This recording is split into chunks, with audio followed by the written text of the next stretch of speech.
بسم الله الرحمن الرحيم الحمد لله رب العالمين والصلاة والسلام على سيدنا محمد وعلى أهل بيته الطيبين الطاهرين.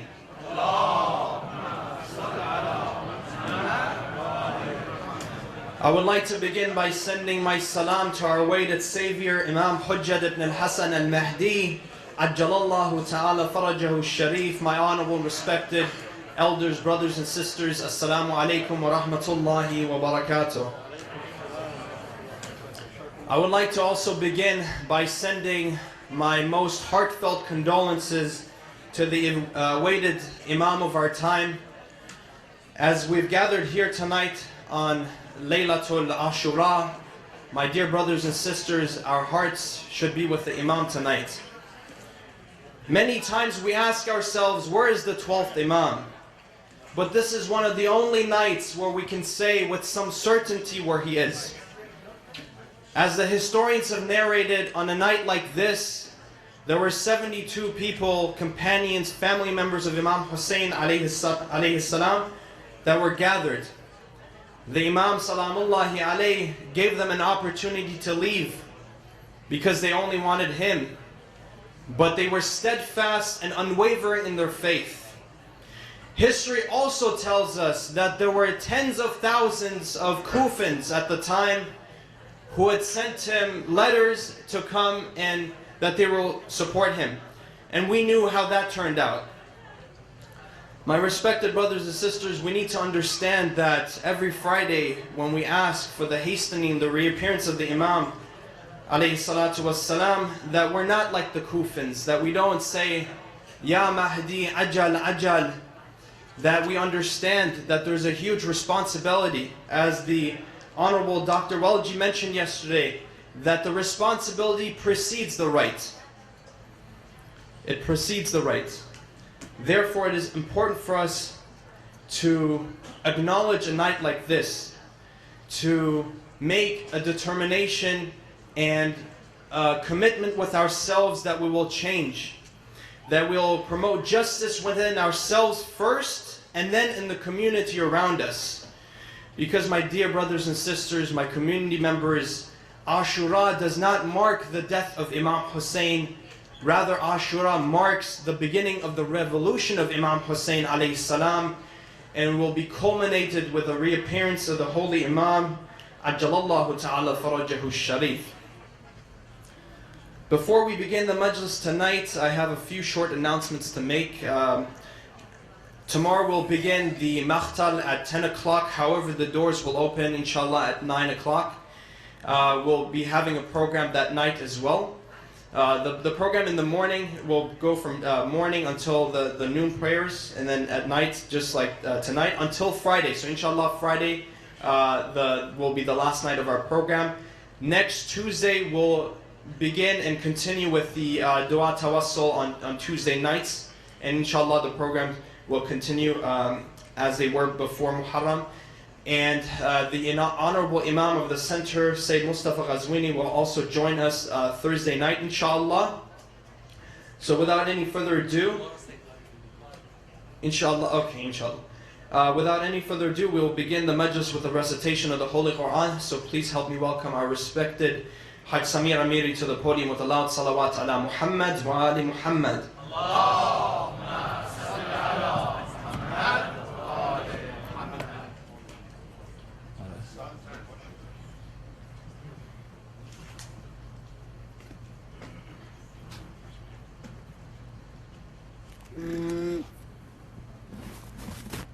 Assalamu alaikum wa rahmatullahi wa barakatuh. I would like to add a couple of things, or actually reminded from what our brothers just a few minutes ago told about the parking. It is extremely important when we park our cars either in the street or all the way in the back, because tomorrow is working day and we don't want to disturb the neighbors. Number two, again, housekeeping. Alhamdulillah, we're doing good inside, but outside, again, some of our brothers and sisters, they had to go around and collect some more trash and put them in the trash can. I intentionally put another very big trash can outside. Was hoping that we would not find any trash outside, but we still found. So please, let's keep that, inshallah, the streets clean. It's going to affect our reputation in the neighborhood a whole bunch of time, a whole bunch of amount of effect it has towards our cleanliness and things of that nature. Another thing, as I mentioned minutes ago, maybe some people did not pay attention, there is a bracelet that was found, golden bracelet. If it is yours, please come see me. And if you found a ring, golden ring with some very expensive, I think, some kind of stone on it, so belong to a woman of our community. If you found it, please let me know so we can give it back to her. And tomorrow the Maqtal is going to be recited in both languages, English and Farsi. And I'm sure there's going to be Arabic alongside with it. And again, tomorrow night, we're going to have our Honorable Dr. Taqi and Dr. Walji. They're going to be with us again, English and Farsi. And day after tomorrow, Said Mustafa Qazvini is going to be back. Inshallah, he's going to be with us for Thursday night program. And Friday, the last night of our program, Dr. Sahafi is going to be with us. So please just join us. Let's continue these nights, inshallah. And we'll be at your service here. And we'll ask Allah subhanahu wa ta'ala to protect you and bless your family and yourself. Sallallahu ala Muhammad wa ali Muhammad.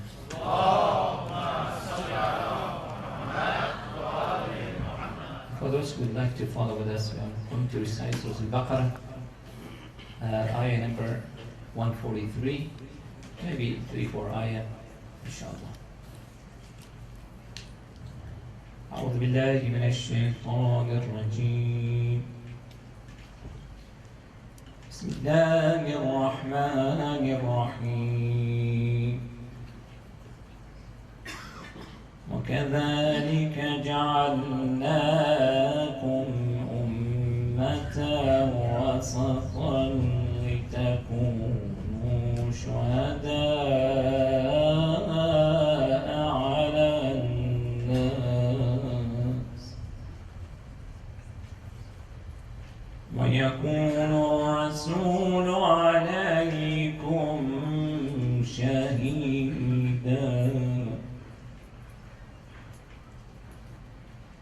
وما جعلنا القبلة التي كنت عليها إلا لنعلم من يتبع الرسول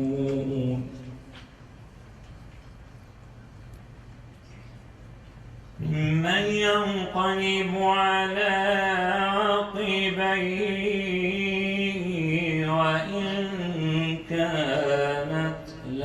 عقبيه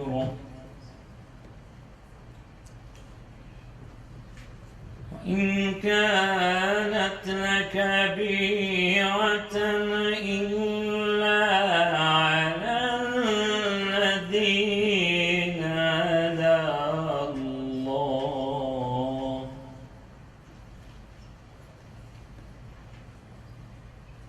وما كان الله ليضيع إيمانكم إن الله بالناس لرؤوف رحيم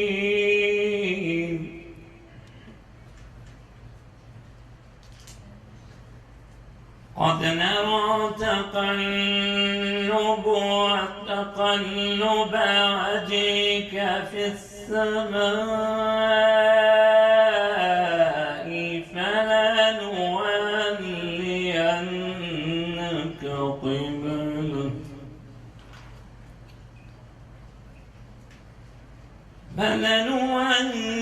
فلنولينك قبلة ترضاها فول وجهك شطر المسجد الحرام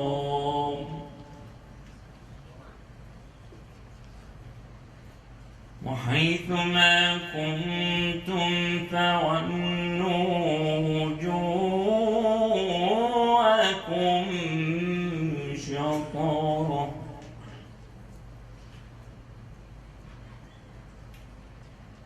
وإن الذين أوتوا الكتاب ليعلمون أنه الحق من ربهم وما الله بغافل عما يعملون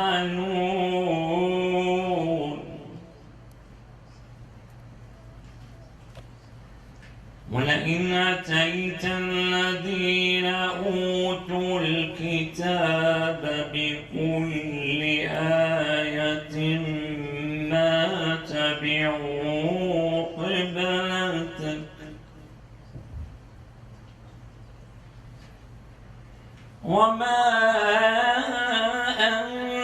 بتابع قبلتهم وما بعضهم بتابع قبلة بعض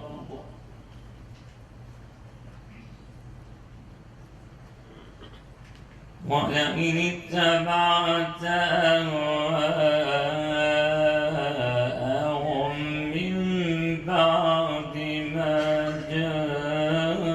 جاءك من العلم إنك إذا لمن الظالمين الذين آتيناهم الكتاب يعرفونه كما يعرفون أبناءهم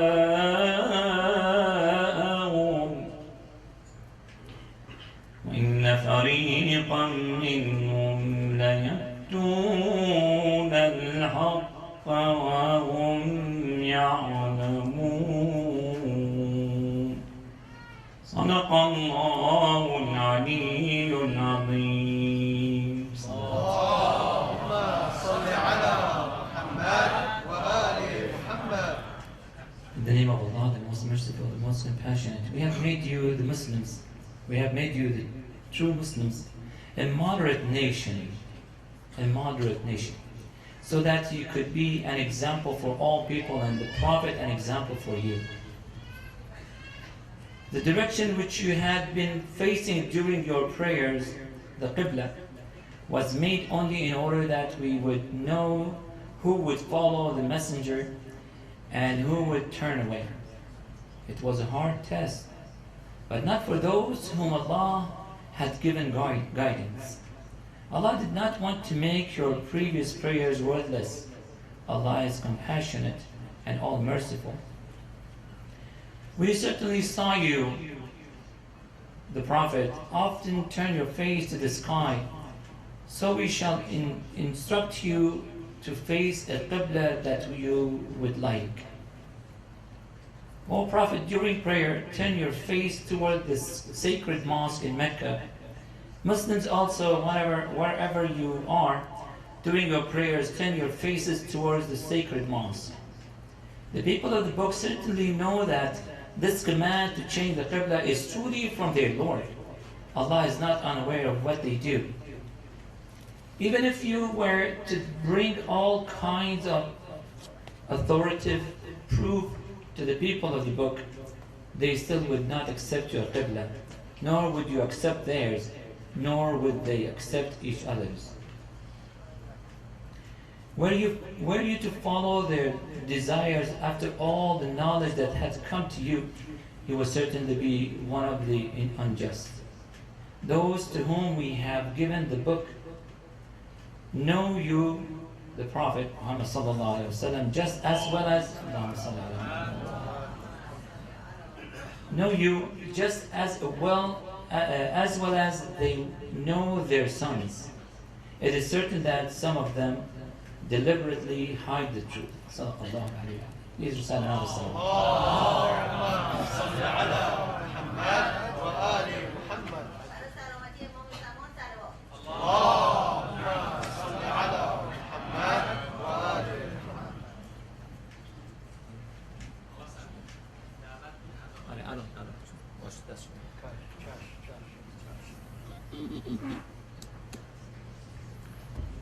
Thank you very much, Haj Samir. May Allah bless you and your family.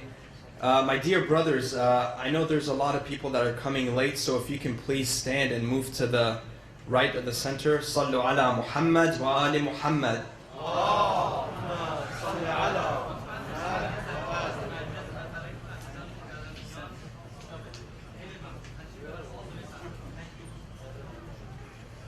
All the way to the right side, thank you.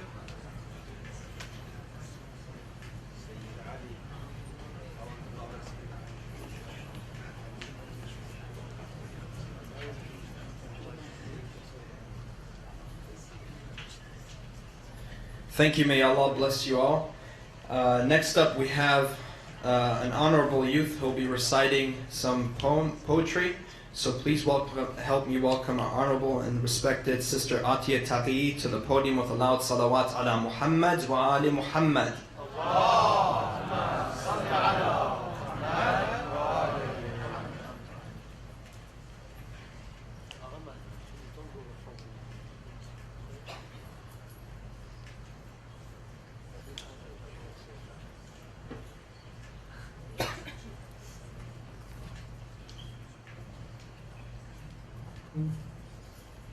Bismillah ar-Rahman ar-Rahim.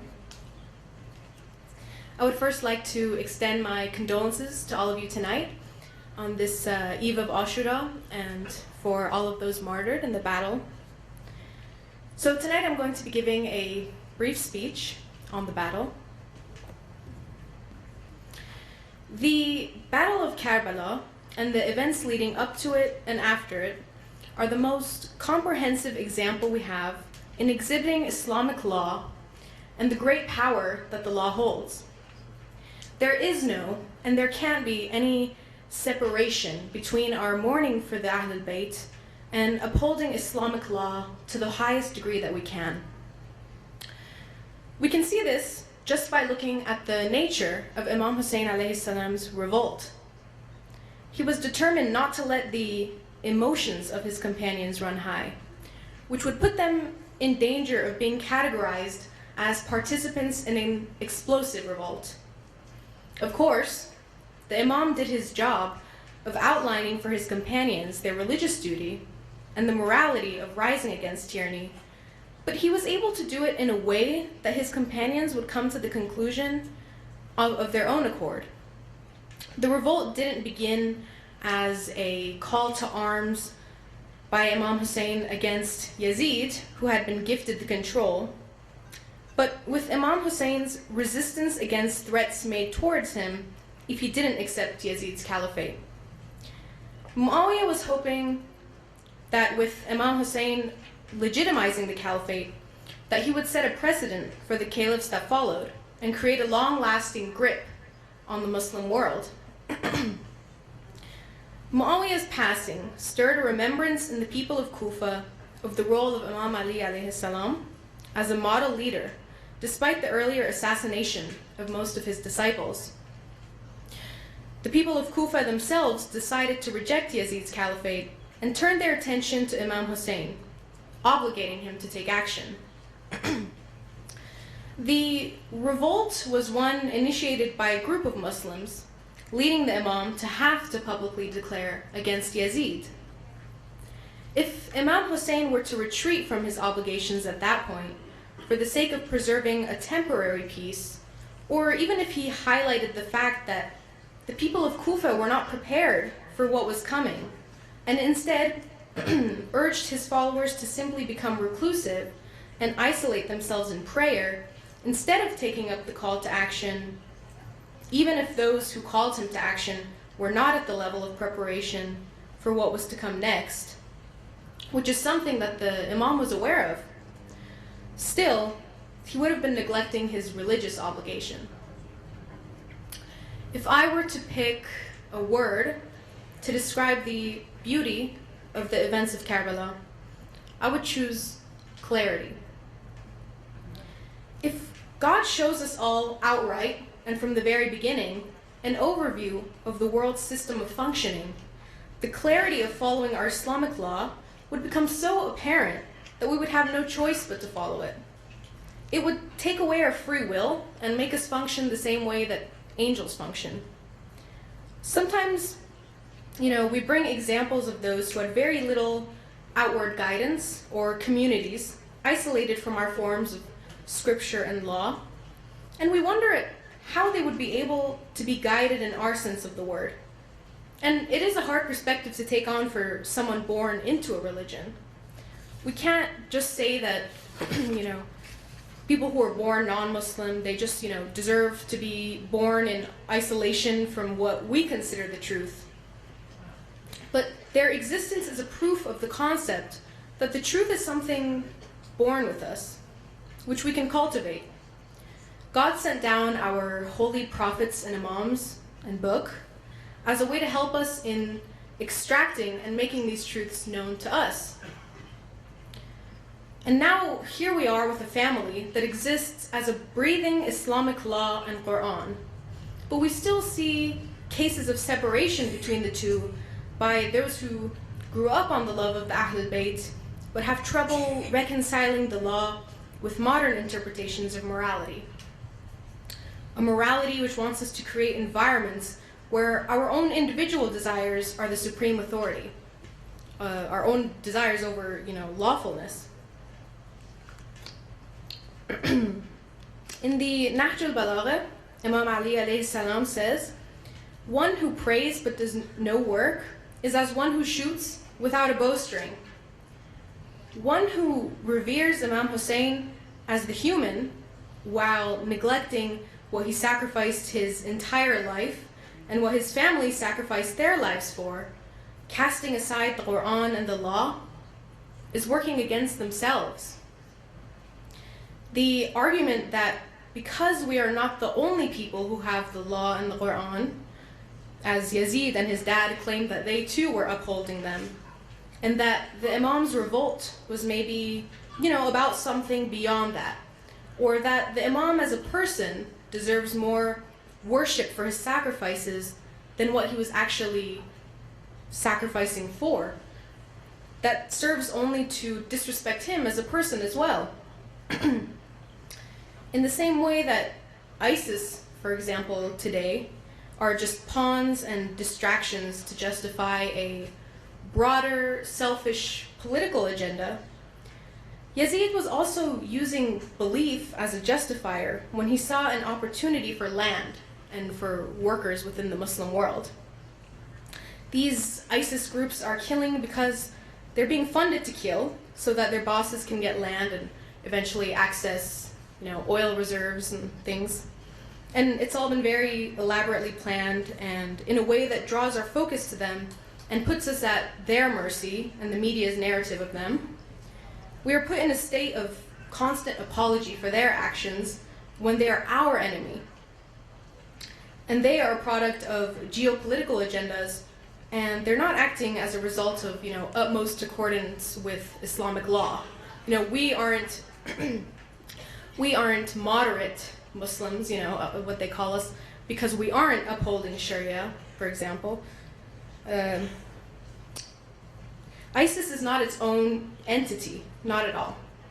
They're just employed actors, employed by people who want to use our beloved Islamic law in order to get access to wealth. Imam Hussein's victory against Yazid, who also used theology as a means to further his evil, was the structure that kept religion as the higher power over other desires and the selfish race in this world to get access to wealth while villainizing the people who want to protect the sanctity of our law. Thank you.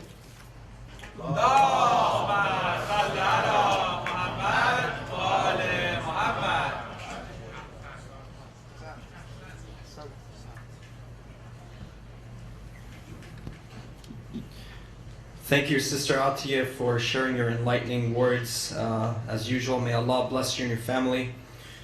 Next up, we have our honorable and respected guest speaker, so please help me welcome the dear Dr. Hassanain Walji to the podium with a loud salawat ala Muhammad wa ali Muhammad. Allahumma salli ala Muhammad wa ali Muhammad.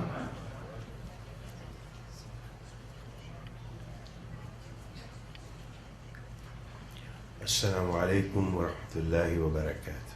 Alaykum assalam wa rahmatullah. Mu'mineen, this is the one night and tomorrow that any child who's ever said, Ya Hussein, however far he may be or she may be, wherever they may be, tonight they'll find time to come and join these assemblies wherever we are. This is the power of Al-Hussein. And inshallah we have a lot more people tonight than we've been having. I'd like to request all the mu'mineen to please come forward so that when the others come, we have space for them. There's a lot of space here. There's a lot of space here, please. Bar Muhammadin wa ali Muhammad salawat.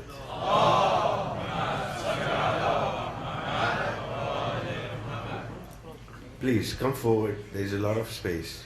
Sorry to inconvenience you, but come forward, please. Jazakallah.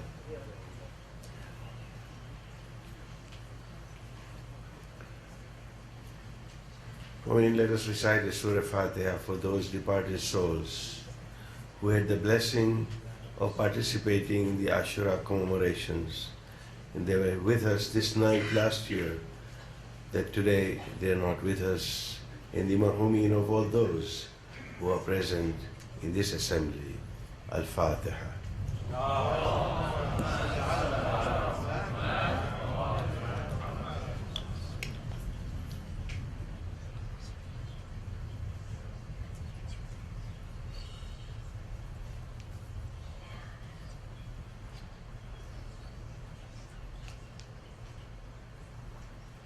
أعوذ بالله السميع العليم من الشيطان اللعين الرجيم بسم الله الرحمن الرحيم الحمد لله الذي هدانا لهذا وما كنا لنهتدي لولا أن هدانا الله والصلاة والسلام على أشرف الأنبياء والمرسلين سيدنا ونبينا وحبيب قلوبنا وطبيب نفوسنا أبو القاسم محمد اللهم صل على محمد ومن المحبين عترة الطاهرين أما بعد قال الله سبحانه وتعالى في كتابه المجيد وفرقانه الحميد وقوله الحق بسم الله الرحمن الرحيم ولا تقولوا لمن يقتل في سبيل الله أمواتا بل أحياء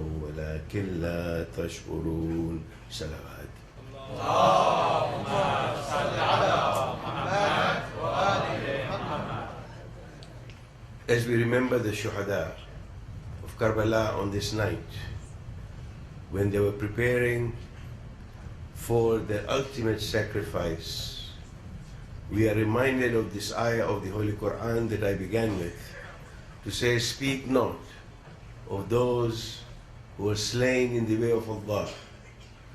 Nay, they are alive, but you perceive not.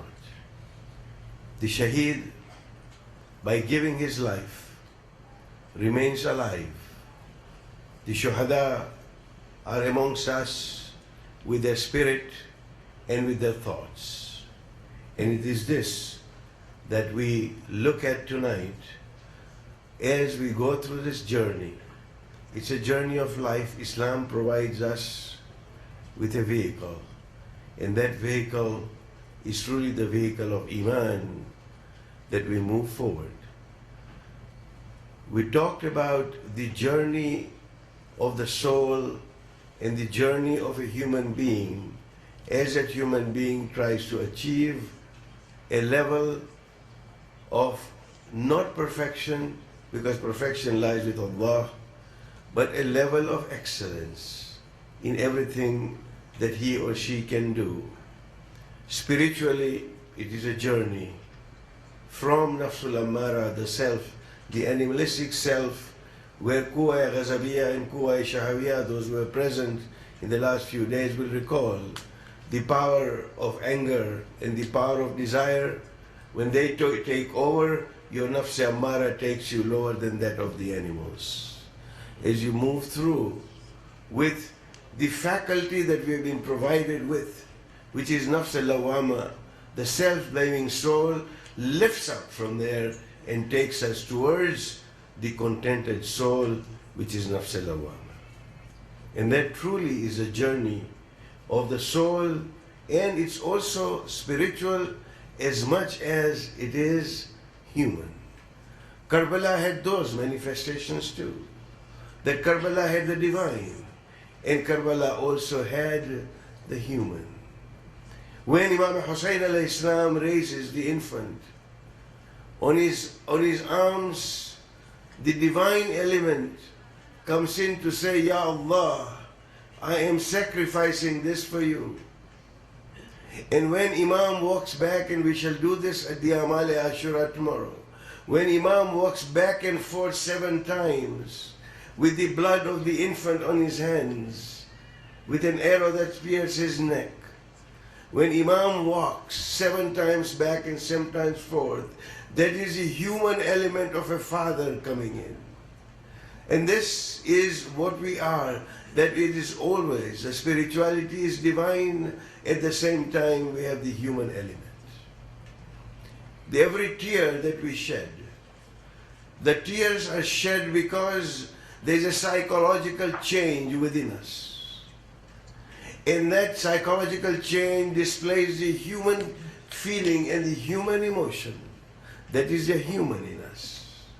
But the divine in us is that we are lifted by the spirit of Aba Abdullah. When we shed that single tear, our spirit soars along with the spirit of Aba Abdullah. And that is the barakah of these gatherings. May Allah give us more and more opportunities to participate in this elevating assemblies, in these inspiring things where we are able to unleash our potential, which has been the common title of this series, where we've looked at a number of different factors in terms of what faculties we possess and how is it that we as a society of believers can have a life which can be considered to be a life well lived, so that, as we heard in the translation of the Quran and the recitation, that we have been created a nation most balanced.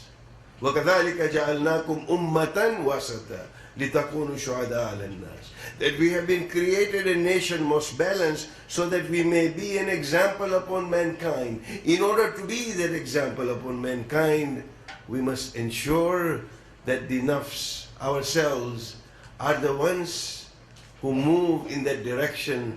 So each one of us coming together as a society who form that balanced nation, Ummate Wasata, a nation most balanced, so that we can be an example upon mankind. Tonight is the last night before Ashura, when we say Labbaik to Imam Hussein. Azai Hussein is our way of responding to his call of Hal min Nasirin Yansurna, and Mu'mineen will be failing in our response if we merely made this, as we heard before, that a 10-day ritual. It is much more than a 10-day ritual. It is an inspiration. It is a time of muhasiba. It is a time for introspection, to say that am I going to be a better human being and hence a better Muslim when I sit on this very first Shazah, on this very assembly of mourning next year inshallah, to say, Ya Imam, yes I did. The tawalla and tabarra that I had in my mind, the Ziyarat Ashura that I recited when I gave the salutations, and when I also recited the 100 lan, that I actually went away from those who are your enemies, and I came closer to you. This indeed is our responsibility. I begin this presentation with the very first thing, where we remembered on the first night of this particular program, of this Ashra, to say, like a muazzin, Imam Hussein alayhi salam turns in 4 different directions and says, Hal min Nasirin Yansurna. Who was he calling out to? The Shuhada lay on the plains of Karbala. They had given their ultimate.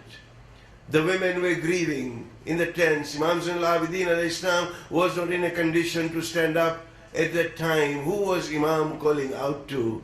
Mu'mineen. Over the centuries, Imam was calling out to each one of us. And we are here, Mu'mineen, saying, Labbaik ya Hussein, Labbaik ya Hussein, Labbaik ya Hussein. If a single tear, as I said, that we shed, if that were to create within us a small particle of the bravery of Sayyid al-Shuhada, a particle of his free nature to say, I will not submit.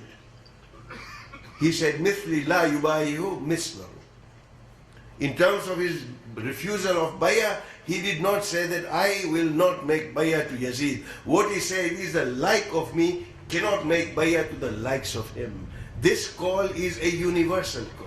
So as we soar with our tears, that He creates a little particle of that free nature. The deep faith that Imam alayhi salam and his companions had, maybe it creates a small particle of that iman within us. A small iota of piety, that taqwa, that was displayed in Karbala, and a small spark of tawheed. Then, mu'mineen, that tear that we shed will have immense value. We pray to Allah that He accepts our efforts during this month, during these 10 days, and that our tear on the day of judgment becomes our salvation to say, Ya Allah, not only did I cry upon Hussein, but I upheld the principles of Abu Abdullah. We must never let the world forget. You know, the world has not forgotten the Holocaust. Every year, the victims of the Holocaust are remembered in many memorial services. There are Holocaust museums. The idea is that the world is never allowed to forget. In the same way, the Muslims, the Shias of Ali ibn Abi Talib alayhi salam will never forget. But I think we have a further responsibility to make sure that the entire planet does not forget Imam Hussein alayhi salam. There are many things we can do in order to put forth this message beyond the four walls of our Husseinians, beyond those confines where we come and do our azah. The azah must become a universal phenomena, just as the other things have been promoted. There are museums, there are shrines that serve to remind people of the victims of the Holocaust. Alhamdulillah, we have shrines, we have many places. But the Western world requires some more artifacts and some more museums. It requires those places where people who understand free nature, non-Muslims, can come and look at the exhibits and they can feel that this was a cause of social justice. People like Gandhi and many others were inspired by Imam Hussein alayhi salam. These were leaders. What we want to do is the followers of those people must also understand the value of Imam Hussein alayhi salam. And now as we nurture the next generations in this country, we must move on and we must guide them and we must help them and we must facilitate that they become the icons of the propagation of the message of Imam Hussein alayhi salam. And our young now have creative ways of ensuring that the Azhar Hussein is indeed translated into many languages, into many ways where we can promote this faith. Because this is not something that is new. It did not start with Karbala. Karbala was the epitome of that. But as Allama Iqbal says in his Farsi shairi to say, Musa Fir'aun Shabbir Yazid, Indo Quwat Ad Hayat Ahmad Pradid. The whole idea is that Musa rose against Fir'aun, Shabbir, Imam Hussein rose against Yazid. These opposing forces have been at war with each other. Karbala was the epitome. Karbala was the height of that fight between right and wrong. And we recite the Jarat Warisa, where we call Imam Hussein the inheritor of the prophets. The entire Jarat Warisa and the essence of it is exactly that, to say that this is a continuation. And indeed, when we look at Prophet Ismail, he suffered great pains and offered his sacrifice of his own life. But he was replaced by a ram, because the culmination of the spirit of love of Allah was going to manifest in Karbala when Imam Hussein alayhi salam sacrifices his life and the lives of the Ahlul Bayt alayhi salam. This is what we are gathered here. We must also be mindful, as we are blessed to be in these assemblies, that the form of Azai Hussein has always undergone changes to accommodate local norms. The Azah actually began in the house of the enemy. We know from the history that Bibi Zainab Salamullahi alayha asked for a house to be vacated in Sham so that they are able to grieve over their loved ones. The Azah began in in Sham, and it traversed many continents, it traversed many cultures. Today that azan has come from Sham all the way to Costa Mesa here. The essence remains the same. The core of Azan Hussein remains the same. But sometimes the language, the mode, the mannerism of that changes according to the time. And this is what we need to be mindful, that today, here in the USA, today in 2016, post-September 11, we need to seriously reevaluate the form and the way we actually conduct ourselves. That we ensure that this Azan of Al-Hussein passes on to the next generation with the essence, making sure that it is contemporary in its delivery, it is contemporary in its presentation, so that it becomes an irresistible instrument of tabligh for the community as well as those who have not understood, and we move on.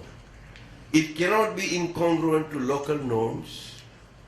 There are many things that may be misinterpreted, and I'll cover that very briefly. It cannot be incomprehensible to the younger generation, because that substance that we have in the Azan of Al-Hussein may lose its significance if it becomes incomprehensible for the new generations. I will give you an example very quickly to say that there were 3 Shia communities. The lovers of Ahlul Bayt, people who had said, Labbaik Ya Hussein, they moved in the 1800s from the Indian subcontinent, and they went to 3 different places. There were various reasons why they had to move. Religious persecution, there were famine. One moved to Fiji, one group actually moved to the Caribbean, and one moved to the East African coast, which is where I was born, which is the community where I come from.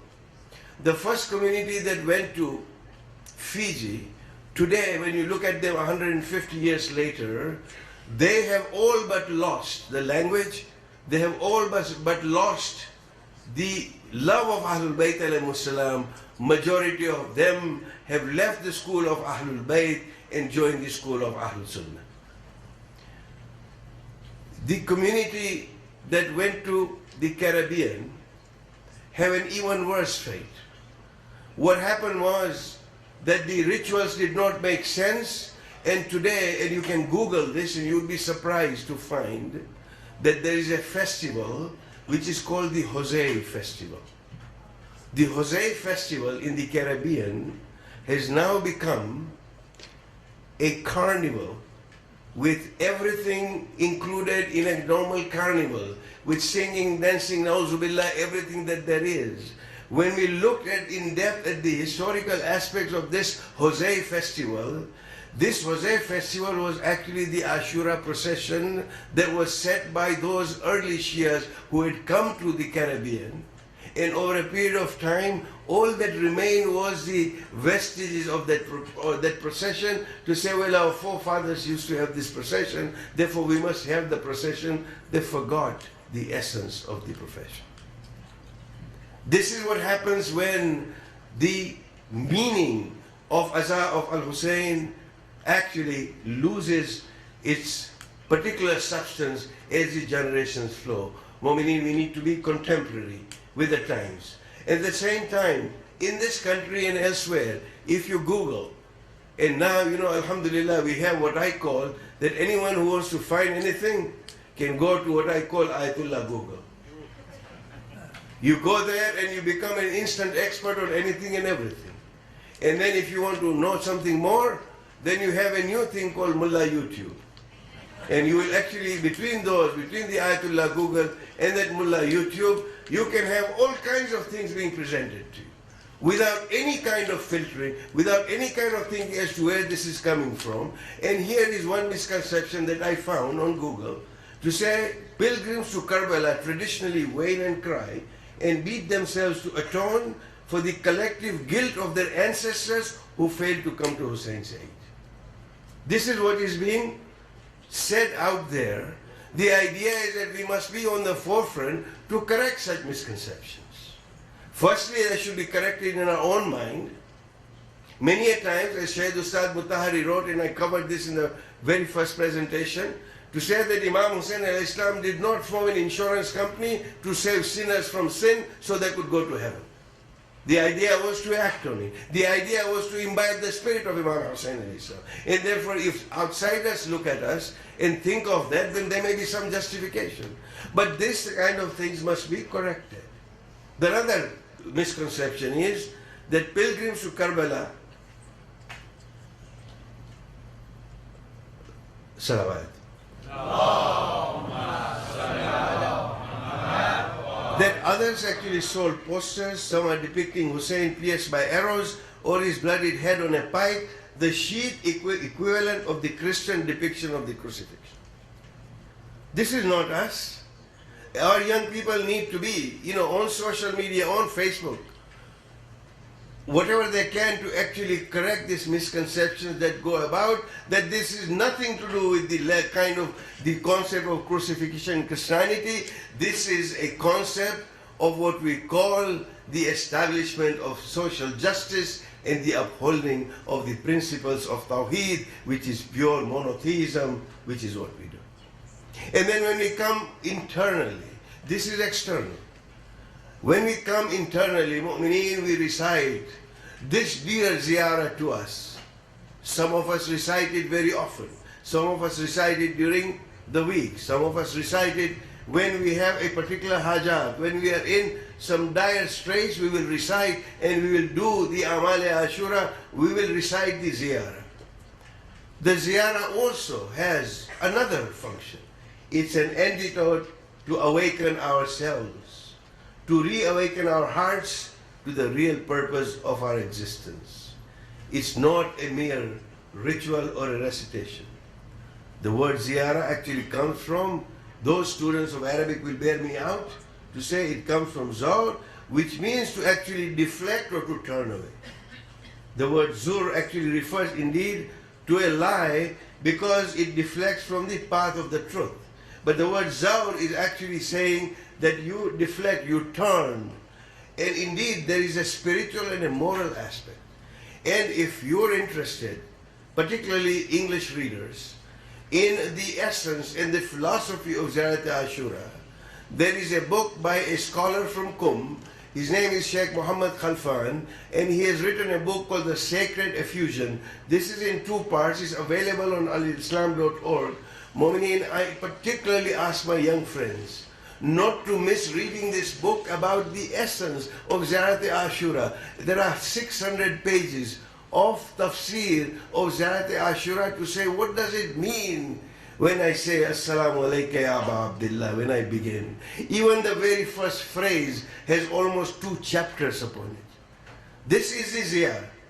Then visiting the shrines of the Masumeen and reciting the ziyarah, we actually momentarily turn away from our worldly existence and gravitate towards an inner state of seeking none other than Allah subhanahu wa ta'ala. Sometimes you are told that you go and worship in the shrines. There could be nothing further from the truth. This is truly the imbibing of seeking none other but Allah subhanahu wa ta'ala as we turn towards those shrines, because those shrines are Sha'irullah for us. Just as the Kaaba is Sha'irullah, just as the Kaaba is an icon for us to focus and turn the ziyarah that we have, particularly when we go to the shrines or when we recite them in our own homes. These are things that will allow us to focus.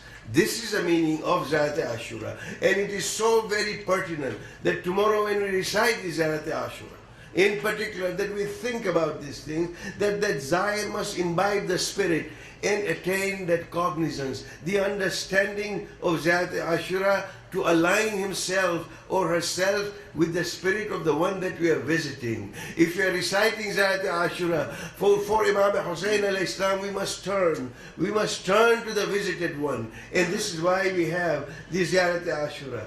We will recite, as I said at the beginning, the crux of the ziyarah is tabarra and tawalla.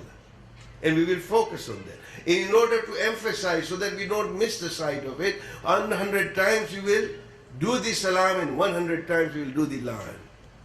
And this will actually focus us because it becomes a program of revolution from us. When we recite the tabarra, when we recite the lan, by the way, for some of my young friends, many a times they have questioned to say this word curse is something that doesn't sit well with a generation that has been brought up into saying that we must be positive, we must not work in negative space, where the word lan to be translated into curse is not exactly correct. The whole idea of lan is that we are asking, it's a prayer to Allah subhanahu wa ta'ala to remove mercy upon those who were the enemies of the Ahlul Bayt.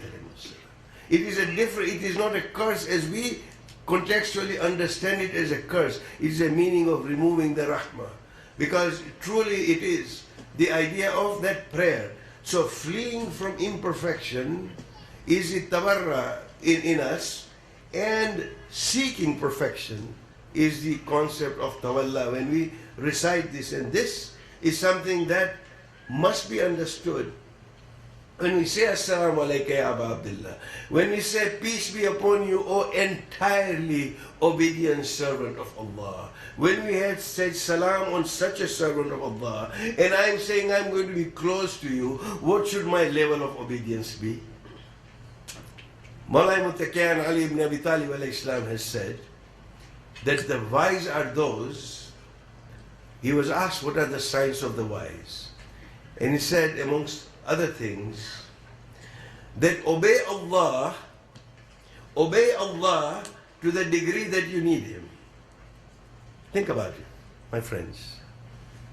Do the ita'at of Allah subhanahu wa ta'ala only to the degree that you need Him. So what should our ita'at and our obedience be? Mu'minin, every breath that we take, we could not take had He not given me the faculty and the facility to breathe. And therefore, every breath of mine must be in obedience to Allah subhanahu wa ta'ala. This is what Imam Hussain alayhi salam was teaching us. And when we recite that ziyarah to say, O entirely obedient servant of Allah. And the other thing that Imam says in these beautiful words, the second thing he says in that, to digress a little bit, he said, commit the masiyah, the sin of Allah, to the degree that you have the ability to bear the heat of Jahannam. In Southern California, I used to live here, it goes to 72 degrees and it's really, really hot. The fire of Jahannam, the ability to bear that. So this is what Imam was reminding us. So coming back, that this salutation is in fact an everlasting impression upon our minds that I am giving salutation to Aba Abdullah, who is the most obedient servant of Allah. The impression upon my mind is, how do I manifest my intention to unite with his lofty goals? The ziyarah is not a mere recitation. The ziyarah is an antidote for us to reform, to reflect, and to make sure that there is change within us.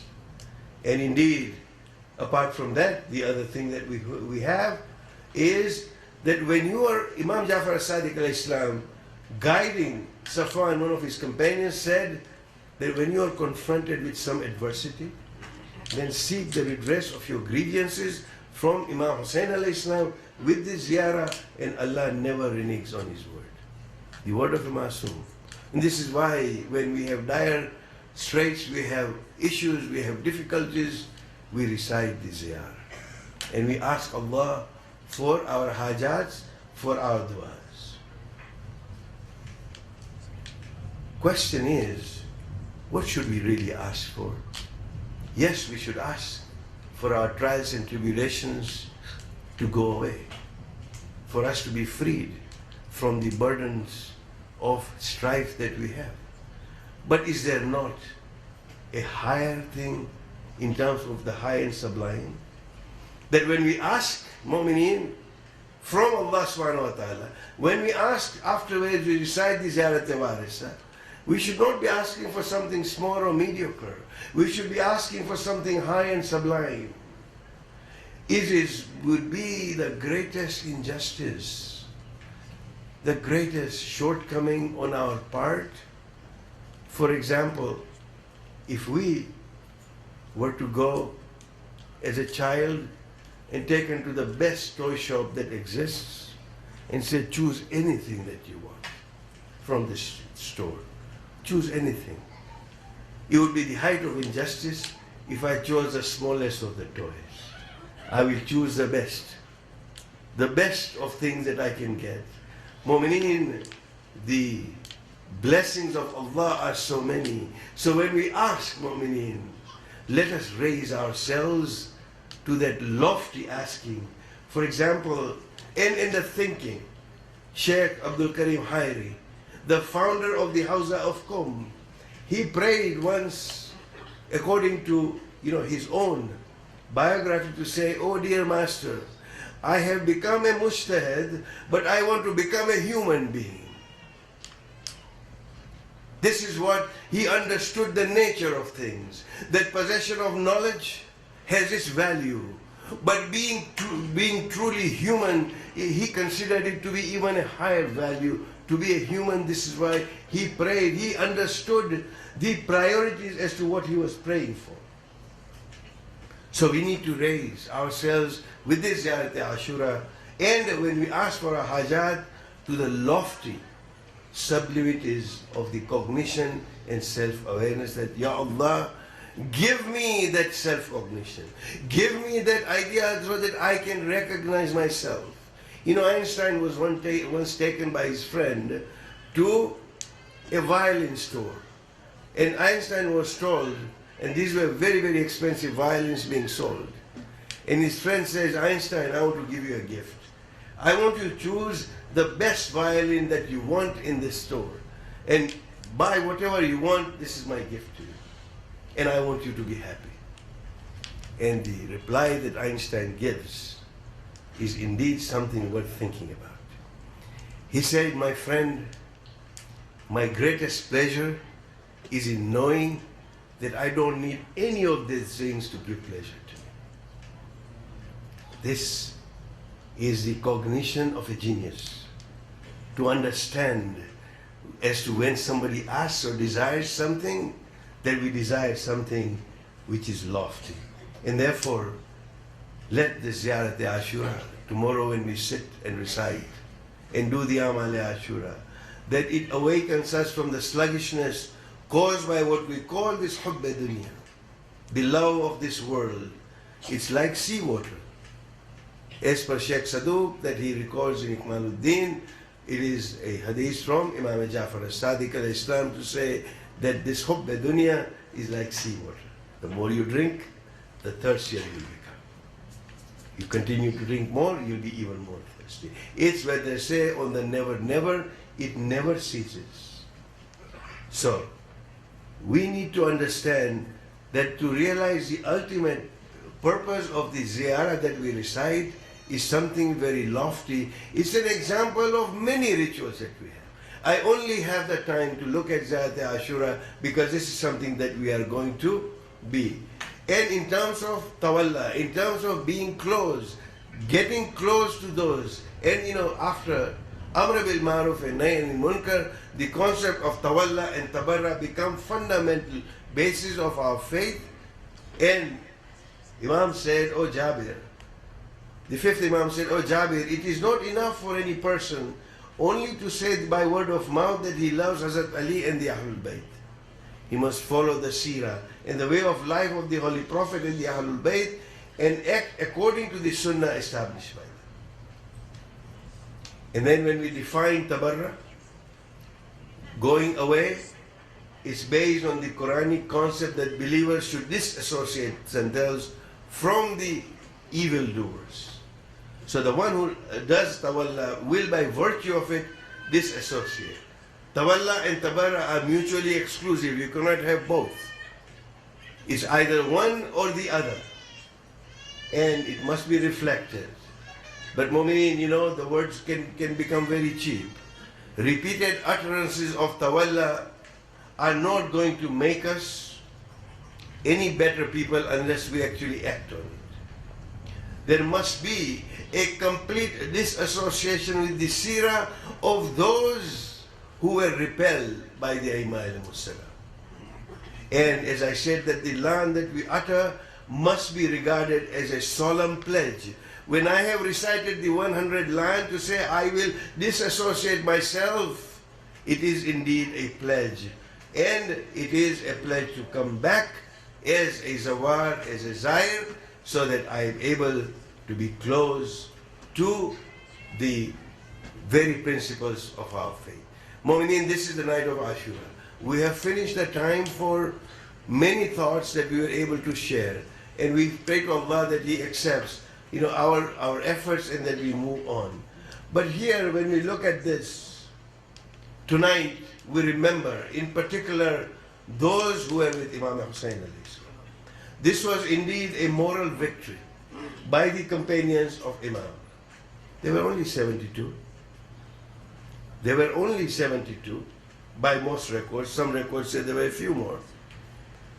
Although they were a minority facing a certain death, there is not a single person who moved across to the enemy's side. And yet some men in thousands left the army of Yazid, and there were some like Hazrat Hur who actually came to the camp of Imam Hussein alayhi salam. To begin with, this is a moral victory even before the battle began. And then historians report that at the daybreak on the day of Ashur, after talking to the companions and after the prayer, Imam said, and I quote, that death is nothing but a bridge that takes you across this world to another. From a world that is very coarse, hard and base, to the one that is sublime, that is noble, and that is gentle. These were the words of Imam. And we need to understand, on the night of Ashur, he calls upon his friends, so pure, for each of them was a gem, to induce them to leave the dear ones. For the sake, he declared that he was the one who was going to be killed. Indeed, these are the words of Imam Zainul Abidin alayhi salam, and I actually quote.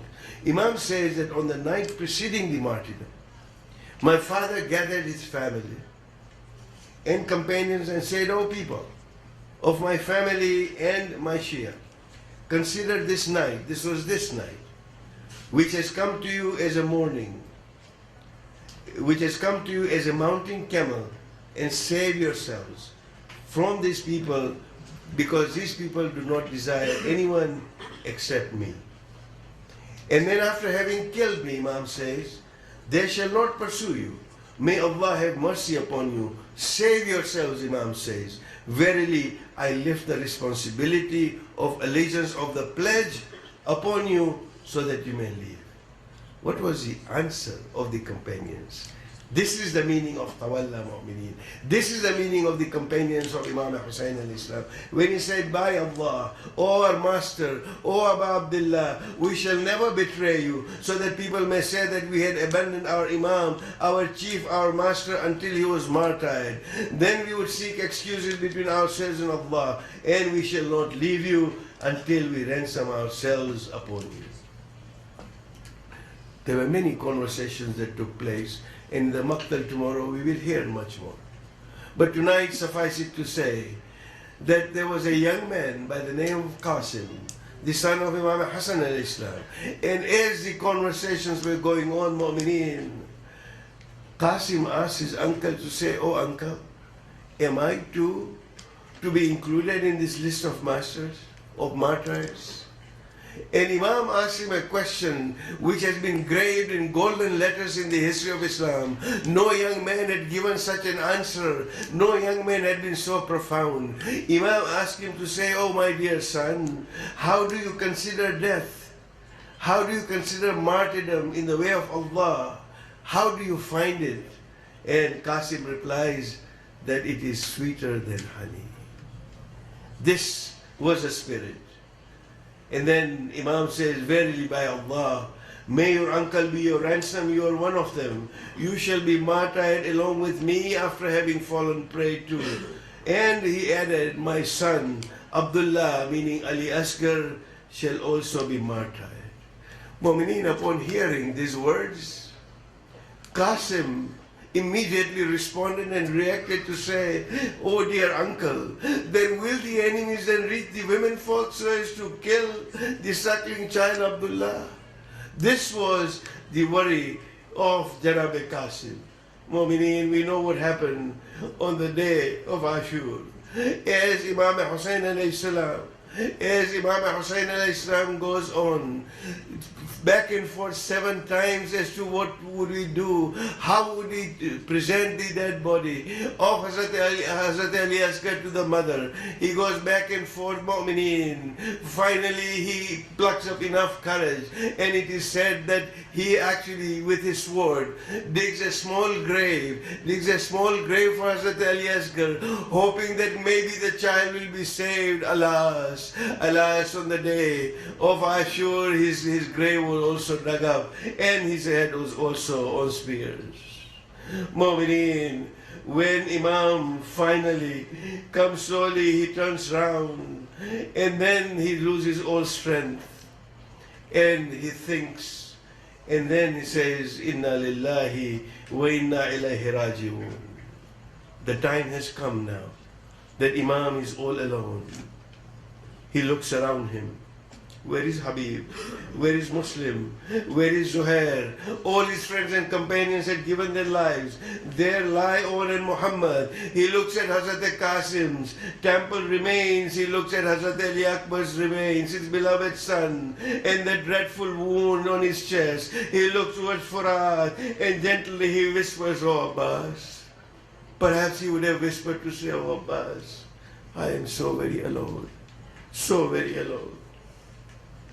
Imam goes towards the tent of Imam Zainul Abidin alayhi salam, and we know from the history that Imam wakes up and says, Where is Ali Akbar? Where is Abbas? Where are all these? Perhaps afraid of saying that even Asghar is not there. Imam says, Son, just remember, save you and I, there is nobody left amongst the men. All of them have died. Imam Zainul Abidin alayhi salam tries to get up to say, Where are you going, my son?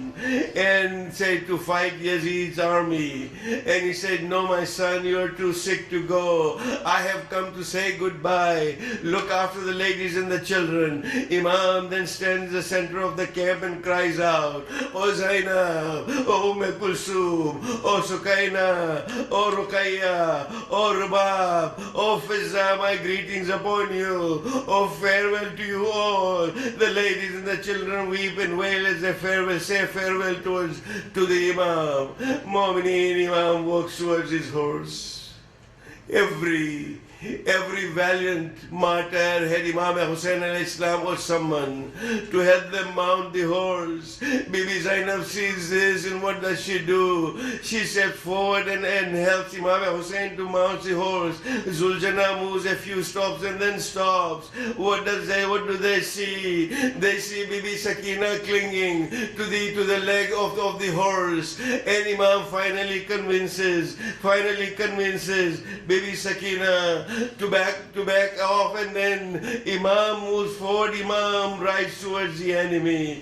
Mu'mineen, there is a shower of arrows. He ignores the arrows, and then he goes on. Even at the last moment, Imam alayhi salam was preaching the Quran, because that was his job, to give tabligh, and he was telling the enemy to say that, do not, oh those of you who do not know me, I am the grandson of the Holy Prophet. I am on the path of the truth. Yazid personifies falsehood and corruption. He wants to lead you away. On this other part, the sound comes to say, do not follow him. And there are many more arrows that come. Mu'mineen, one last jumla from Imam Hussain alayhi salam to say. He said, if you do not care for Islam, do at least care for the freedom of your spirit. Mu'mineen, Imam was asking them to think, and Umar ibn Sa'd cries out to say, do not fall victim to Hussein's oratory, kill him. From all directions, Mu'mineen, the soldiers advanced toward Imam Hussein with their naked swords, and Imam said, you are determined to fight me, then fight you I shall. I do not fear death. Death to me is sweeter than dishonor. Now I shall let you witness the valor of the son of Ali ibn Abi Talib. Imam takes out his sword, and Mu'mineen, this thirsty, tired, wounded, grieving Imam fights that no one had ever seen him fight. And finally Jibreel appears to say, oh Hussein, Oh Hussein, Allah is pleased with your bravery. The moment is now arrived for you to save Islam with your life. Imam Hussein looks at the sky. Yes, Mu'mineen, tomorrow we will listen in the Maktal. This is the time of Asr. Imam Hussein al-Islam returns the sword to the sheath. He lowers himself on the horseback and he whispers to the horse to say, take me to where my mother Fatima is waiting for me.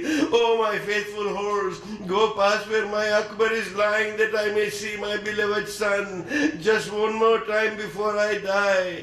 Mu'mineen, seeing that Hussein is now unsheathed his sword, the enemy come forth, and Imam al-Islam falls from the horse. His body does not touch the ground. Mu'mineen, it is resting on the blades of the arrows. Somebody is moving towards where the Imam is and sajda on the arrows. He's holding a dagger. Mu'mineen, I simply cannot say the other words except to say that the earth trembles. Mu'mineen, the sun goes into an eclipse, and Jibreel cries that, oh Hussein has been martyred. Inna lillahi wa inna ilayhi raji'un. اللهم صل على محمد وآل Thank you very much, Dr. Wazi. May Allah protect you and bless you. Please, for his health and his family's health, please recite a loud salawat again.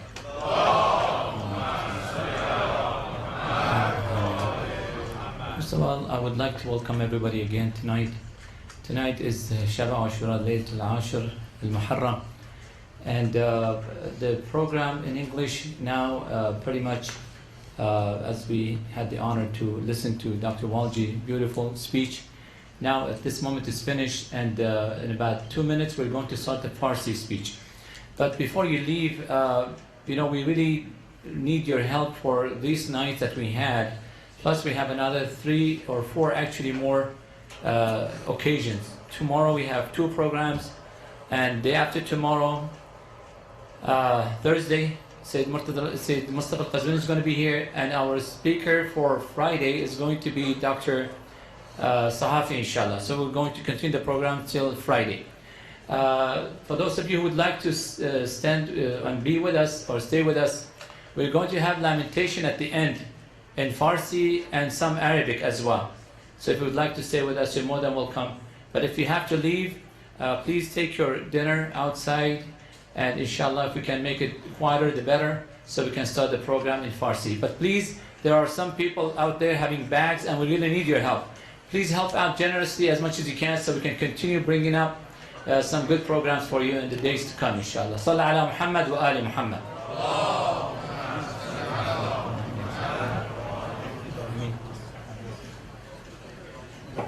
As we are preparing to start the Farsi, I would like to ask my dear brothers, only the brothers, to please rise and come forward.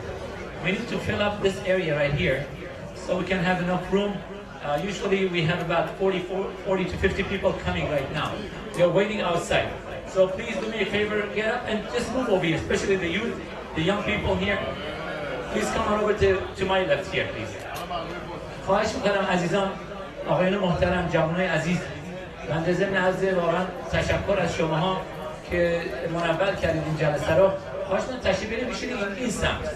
تشریف بیارید این سمت که خانم‌ها اونجا راحت‌تر باشن. این مقداری هم خانم‌ها بیرون ایستادن منتظرن که بیان تو. Brothers, please, if you want to join us, please come on forward at this side.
until they go out.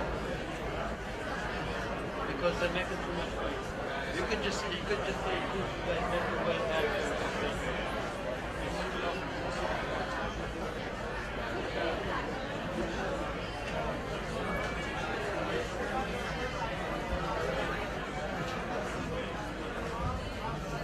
صلوا على محمد وآل محمد.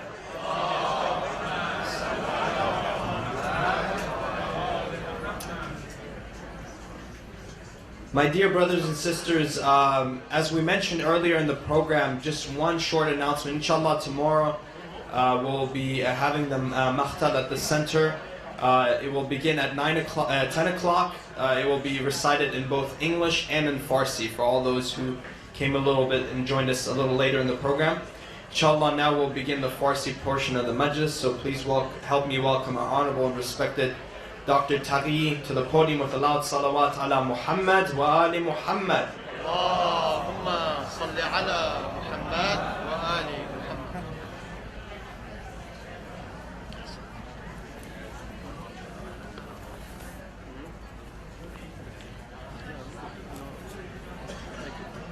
Because I want to play this.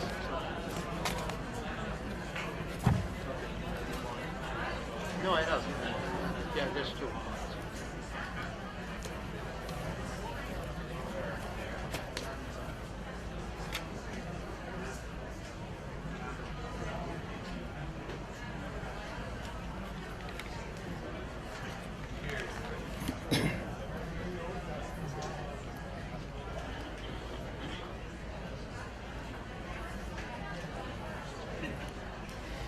بسم الله الرحمن الرحیم الحمد لله رب العالمین بارئ الخلائق اجمعین الصلاة و السلام علی عبده و رسوله حافظ سره و مبلغ رسالاته سیدنا و مولانا ابوالقاسم مصطفی محمد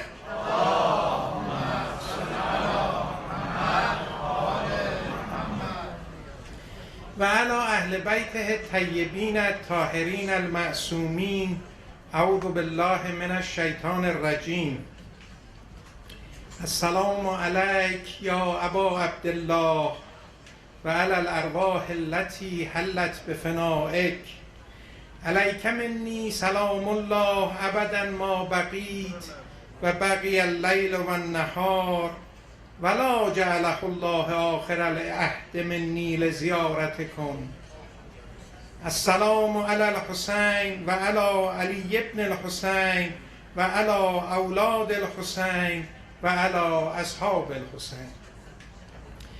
برادران و خواهران گرانقدر، اساتید و سروران بزرگوار، سلام علیکم جمیعا و رحمت الله. عاشورا واژه‌ای است که محدود به زمان و مکان خاصی نیست، بلکه فریاد فضیلتی است که تا فراسوی فرداهای ناپیدا نیز امتداد خواهد داشت. عاشورا بیشک روزی است بی غروب و زمانی است نامحدود.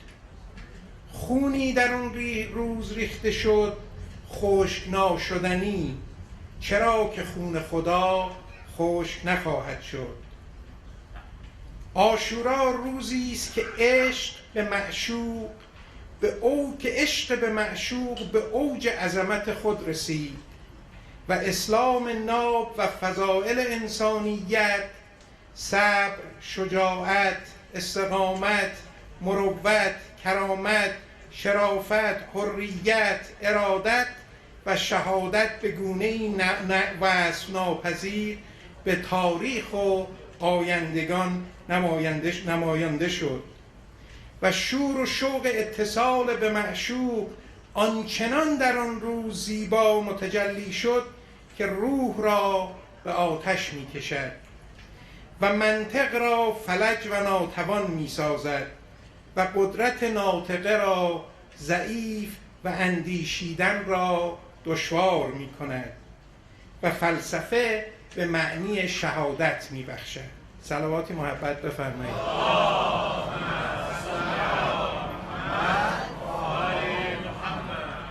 این مطلبی رو که خدمت دوستان خواندم، یکی از اساتید بنده است، دوستان عزیز امشب به بنده یک کتابی رو دادن، گفتن که این رو مرحوم پدرشون نوشتن. زیارت عاشورا رو به شعر ترجمه کردن و این مطلبی که من در ابتدا خواندم خدمت دوستان از مقدمه این کتابه. روح این بزرگوار آقای علی قلی نوری شکری معروف به بابای نور انشاءالله با امام حسین و حضرت ابوالفضل العباس محشور بشه. برای تعالی روح این مرحوم صلوات محبت بفرمایید.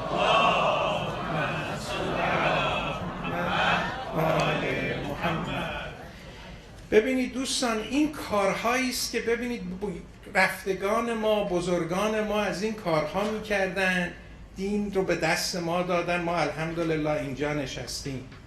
حالا نوبت ما و جوان هاست که با توجه به شرایط روز مطالبی که الان مورد نیاز هست رو اینجور زیبا به دنیا، به جامعه آینده انشاءالله ارائه بدیم. باید از اینها درس گرفت. دوستان، آیه عبدالواجی مطلب خیلی زیبایی رو گفتن چرا نباید ما یک اکزیبیشن هایی، یک نمایشگاه هایی در ایام محرم داشته باشیم که امام حسین رو به دنیا معرفی کنیم، بیان ببینن، با نمایش، با فیلم، با نوار آشنا بشن به امام حسین. امام جعفر صادق علیه السلام فرمودن شما به مردم نگید که از ما پیروی کنن، فقط به مردم ما رو بشناسانید، اونها خودشون از ما پیروی میکنن و این وظیفه ماست که انشاءالله این کار رو بکنیم. یکی از اهداف امام حسین که خود این بزرگوار فرمودن دلیل قیامشون و شهادتشون در روز عاشورا، شهادت خود و خانوادهشون، اجرای امر به معروف و نهی از منکر است. حالا امشب انشاءالله این امر به معروف و نهی از منکر رو از دیدگاه ائمه و قرآن با هم یک بررسی اجمالی تا اونجایی که زمان فرصت بده انجام میدیم. امر به معروف یک ارزش اسلامی است و این ارزش رو هیچ کس نمیتوانه از بین ببره. این یک ارزشی است که خداوند در دین خودش قرار داده و به امانت به دست ما داده و فرموده این وظیفه شماست که امر به معروف و نهی از منکر کنید. متاسفانه در جوامع اسلامی از امر به معروف و نهی از منکر امروزه بیش از اسمی باقی نمانده. بله، ما وقتی که فروع دین رو میخوانیم میگیم یکی از فروع دین ما امر به معروف و نهی از منکره.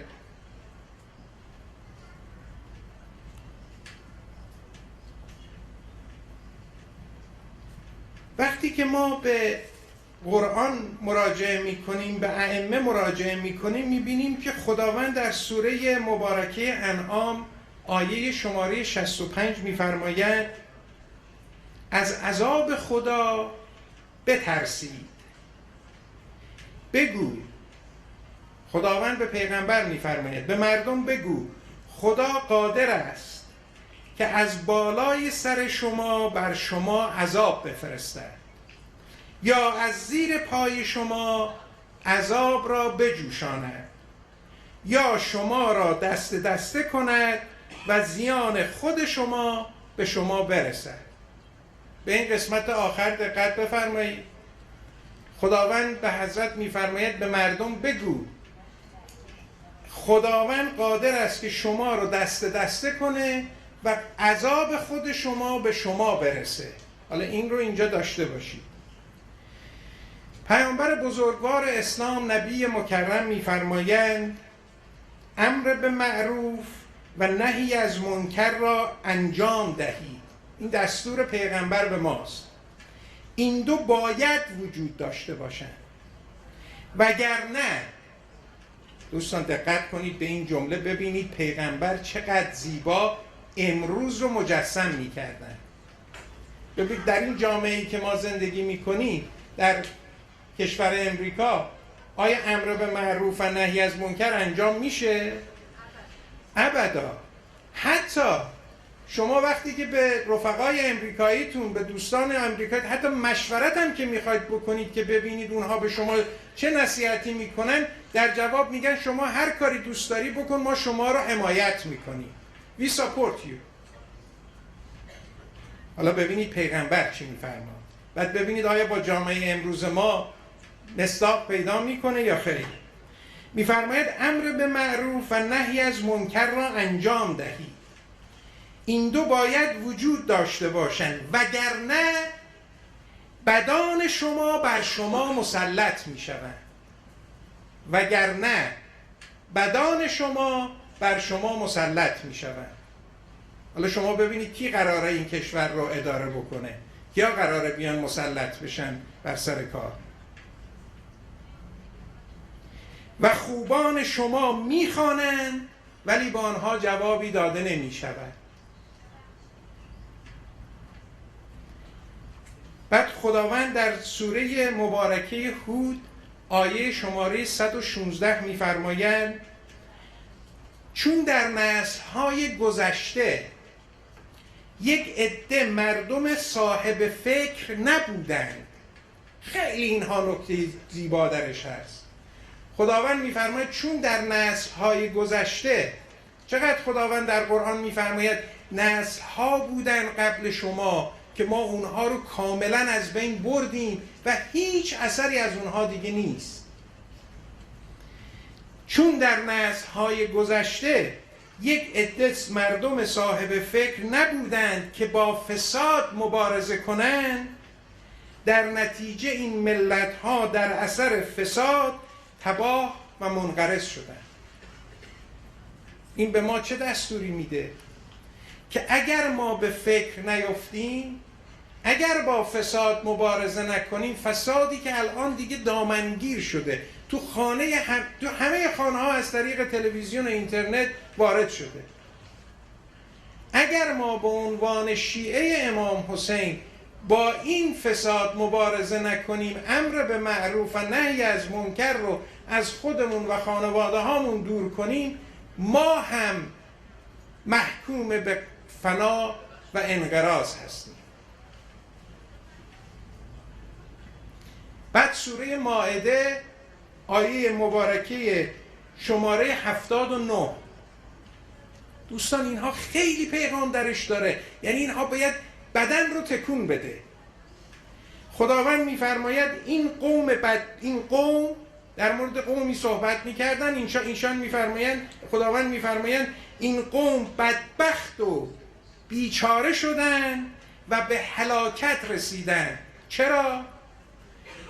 چون نهی از منکر نمی کردن و با فساد مبارزه نمی کردن. چون نهی از منکر نمی کردن و با فساد مبارزه نمی کردن. چه نتیجه میشه از اینها گرفت؟ که نمیشه دوستان دست رو دست گذاشت. امام حسین چرا دست رو دست نگذاشت و از خون خود و بچه 6 ماهه و قاسم 13 ساله و علی اکبر گذشت؟ چون میدانست اینها سنت الهی است، نمیشه در مقابل فساد دست رو دست گذاشت، نمیشه نهی از منکر و امر به معروف را از جامعه دور کرد. امام رضا علیه السلام میفرمایند هرگاه مردم امر به معروف و نهی از منکر رو به یکدیگر واگذار کنند، یعنی اگر زمانی بشه که بنده بگم به من ربطی نداره، ایشان باید امر به معروف کنه، من یک مثلا بازاری هستم وارد نیستم، این امام مسجد باید امر به معروف کنه، بعد امام مسجدم بگه من که امامم میام به مردم میگم که نهی از منکر کنید، دیگه من وظیفم رو انجام دادم، حالا اینها باید امر به معروف کنن. هرگاه مردم امر به معروف و نهی از منکر را به یکدیگر واگذار کردند، منتظر عذاب خدا باشند.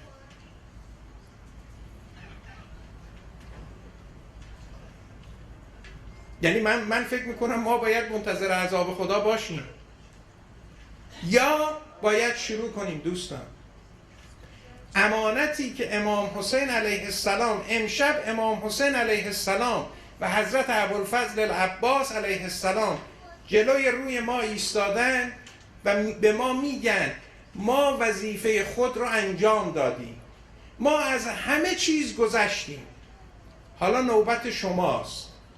به عنوان یک خانواده شیعی، پدر باید مثل حضرت علی علیه السلام عمل کنه، مادر مثل حضرت فاطمه سلام الله علیها، پسرها مثل امام حسن و امام حسین علیهم السلام و دخترها مثل حضرت زینب. اگر میخواهیم در مقابل امام حسین در روز قیامت سربلند باشیم، باید از همین امشب شروع کنیم. زمانی که انسان در خواب باشه یا خودش رو به خواب بزنه گذشته. دوستان، هر روز ما نتایج اعمالی که در این جامعه ها داره اتفاق میفته رو روز به روز داریم میبینیم. مگه میشه کشوری به این عظمت، کشوری به این غنا و ثروت، یک انسان متفکر توش پیدا نشه که بیاد بخواد که ریاست مملکت رو به دست بگیره؟ چرا به اینجا رسیدیم؟ نتیجه همین فسادی است که ما هم دست رو دست گذاشتیم. ما خب حالا وظیفه ما چیه؟ شاید دوستان میپرسن میگن خب ما چی کار کنیم؟ دوستان، هر کسی به دنبال خودش یه سری عنوان میکشه. هر کدام از ما، مثلا بنده به عنوان یکی از عنوانهای من پدره، یکی از عنوانهای من معلمه. من باید در نقش معلمی، در نقش پدری بهترینی رو که میتوانم انجام بدم. این اون چیزیست که خدا از من میخواد. شما یک نویسنده هستی، باید تمام تلاش و سعیتون رو بکنید که با قلمتون به اسلام و قرآن خدمت کنید. یک نفری شاعره، الان موقعشه که در رسای اهل البیت و در وظیفه مسلمان ها شعر بگه. گاهن یک بیت شعر انسانها رو اونچنان تکان میده که 1 ساعت موعظه نمیده. یک شخصی نقاشه، الان باید بها داد به اون چیزایی که خداوند در ما به ودیعه گذاشته. الان نمیشه که مثلا نقاشی رو در یک چیزهایی مصرف کنیم در که هیچ فایده ای نداره، شعر رو در یک مسائلی مصرف کنیم که فایده ای نداره. یه نفر مثلا فیلمسازی بلده، الان موقعشه که امام حسین رو به فیلم کشید. چرا آقای بنهور مثلا فیلمی به اون عظمت داشته باشه، بعد داستانی به این حماسه‌ای ما نتوانیم یک فیلمی داشته باشیم که به دنیا ارائه بدیم، بگیم ما امام حسین ما اینه، که دنیا ببینن مات و متحیر بمانن، مات بمانن که مگر میشه یک انسان که تشنه ترین انسان هاست در اون روز به آب برسه، بعد وقتی که آب رو میاره بالا، عشق و وفاش به امامش اجازه بهش نده اون آب رو بخوره. دنیا اینها رو ببینه مات و متحیر میمانه. منتها متاسفانه ما از شیعه و اینها من امروز یکی از دوستان راجع به همین گوگل و اینها که شما شیعه، من رفتم امتحان کردم، کلمه شیعه رو تو گوگل که میزنید، ایمیج رو سرچ میکنید، برید ببینید چی میبینید. اصلا همه از اسلام بیزار میشن با دیدنش. بله ولی میشن، اشکال نداره، من با شما موافقم، ولی وظیفه ما این است که یه کاری بکنیم که وقتی که شیعه رو سرچ میکنن زیبایی ببینن. ببینید حضرت زینب سلام الله علیها وقتی که رفت در درگاه ابن زیاد، بعد از اینکه این همه داغ دیده بود، داغ برادر، پسر برادر، اصلا اون چیزهایی که بچه 6 ماهه اینها رو اصلا نمیشه به زبان آورد.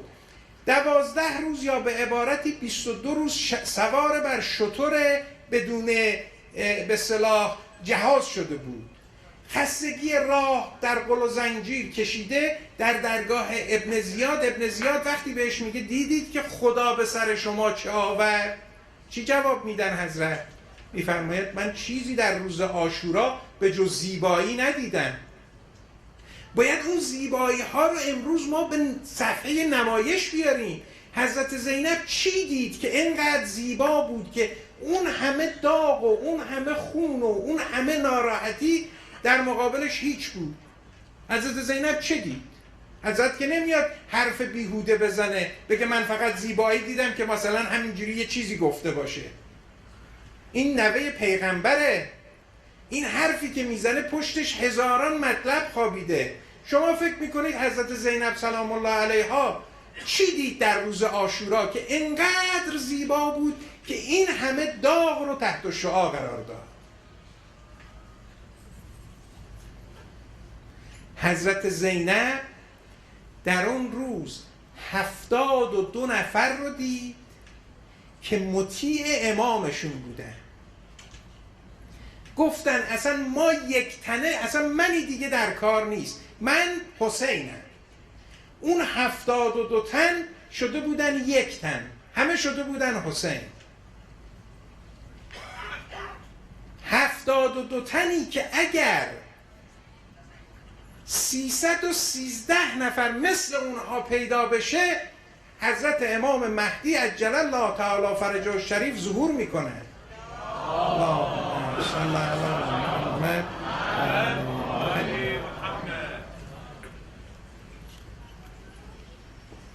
حضرت دید 72 نفر انقدر از نظر رشد فکری متعالی شده بودن که میفهمیدن امام یعنی چی. وقتی که در یک همچین شبی امام حسین علیه السلام چراغ‌ها رو خاموش کردن و گفتن مردم اینها دنبال منن، میخوان خون من رو بریزن، بیعتی هم که شما با من دارید از روی شما من بر میدارم. شما هیچ گونه دیگه تعهدی ندارید، خانواده دارید، زن دارید، فرزند دارید، برگردید، آزادید. یک نفر بر نگشت، یک نفر بر نگشت. حضرت زینب این رو دیده بود. حضرت زینب در روز عاشورا دید 72 تن تبدیل به یک تن شده بودن. و اون چیزیست که امام مهدی عجل الله تعالی فرجه الشریف امروز منتظرشه و از 1400 سال پیش تا به امروز هنوز 313 نفر شبیه یاران کربلا پیدا نشدن. حالا ببینید وظیفه ما چقدر سنگینه دوستان. ما باید اینها رو به جهانیان نشان بدیم. اول باید از خودمون شروع کنیم. این داستان امر به معروف و نهی از منکر اول باید به خودمون نهید بزنیم. اول باید به خودمون امر به معروف و نهی از منکر بکنیم. بعد شروع کنیم در محیط خانواده، بعد در محیط دوستان. و نمیدانید دوستان چه اثر عظیمی داره. ما در زمانی که دانشجو بودیم 4 نفر دوست بودیم، با هم خیلی نزدیک بودیم، با هم قرار گذاشته بودیم که هر کسی هر ایرادی در دیگری میبینه خیلی رک و واضح بگه دیگری هم ناراحت نشه. نمیدانید این در این جمع 4 نفری ما چه اثر عظیمی داشت. چون میدانستیم از قبل قرار گذاشته بودیم، میدانستیم که این که دوست من که داره این مطلب رو به من میگه از روی دلسوزی است. این خوبی من رو میخواد که داره این رو میگه. اگر ما این فرهنگ رو در همین جامعه کوچک مسجد پیاده کنیم، بعد ببینید که از همین جامعه کوچک چه گلستانی شروع میشه. من یک مطلبی رو خواندم در یک ژورنالی به نام International Defense. اینها آمده بودن ببینن که برای اینکه یک جامعه به سمت خوبی بره، یک جامعه رو به سمت بهینه‌سازی پیش ببرن، چند نفر انسان خوب نیاز دارن؟ با چند نفر باید شروع کنن؟ بعد آمده بودن یک جامعه رو انتخاب کرده بودن، فکر میکنم جامعه 3 میلیون نفری اگر اشتباه نکنم. در این جامعه 3 میلیون نفری دیده بودن فقط 100 نفر انسان خوب نیاز دارن. که یک جامعه 3 میلیون نفری رو به سمت خوبی پیش ببرن و همه اینها رو هم آمار و اطلاعاتش رو داده بودن، بررسی‌هاش رو مطالعه کرده بودن و منتشر کرده بودن. پس اگر ما معتقدیم که اگر 313 نفر یاران امام زمان پیدا بشن دنیا رو به عدل داد میکشن، پس خیلی هم خارج از آمار و اطلاعاتی که دنیای امروز باش روبرو هست نیست. ولی دوستان باید از یه جایی شروع کرد. یک مطلبی در اینترنت هست اگر سرچ بکنید به نام Rise and Fall of Muslim، یعنی به اوج رسیدن و سقوط مسلمان ها. یک دانشمند امریکایی آمده مطالعه کرده، گفته مسلمان ها در یک زمانی در قرن هفتم در اوج بودن و بعد از قرن هفتم شروع کردند و افول کردند و به جای رسیدن که نمیتوانند دوباره برگردند. و دلیلش رو مطالعه کرده بود، دلیلش رو اینو پیدا کرده بود که در قرن هفتم مسلمان ها به دستور ائمه و پیغمبرشون دنبال علم رفته بودن.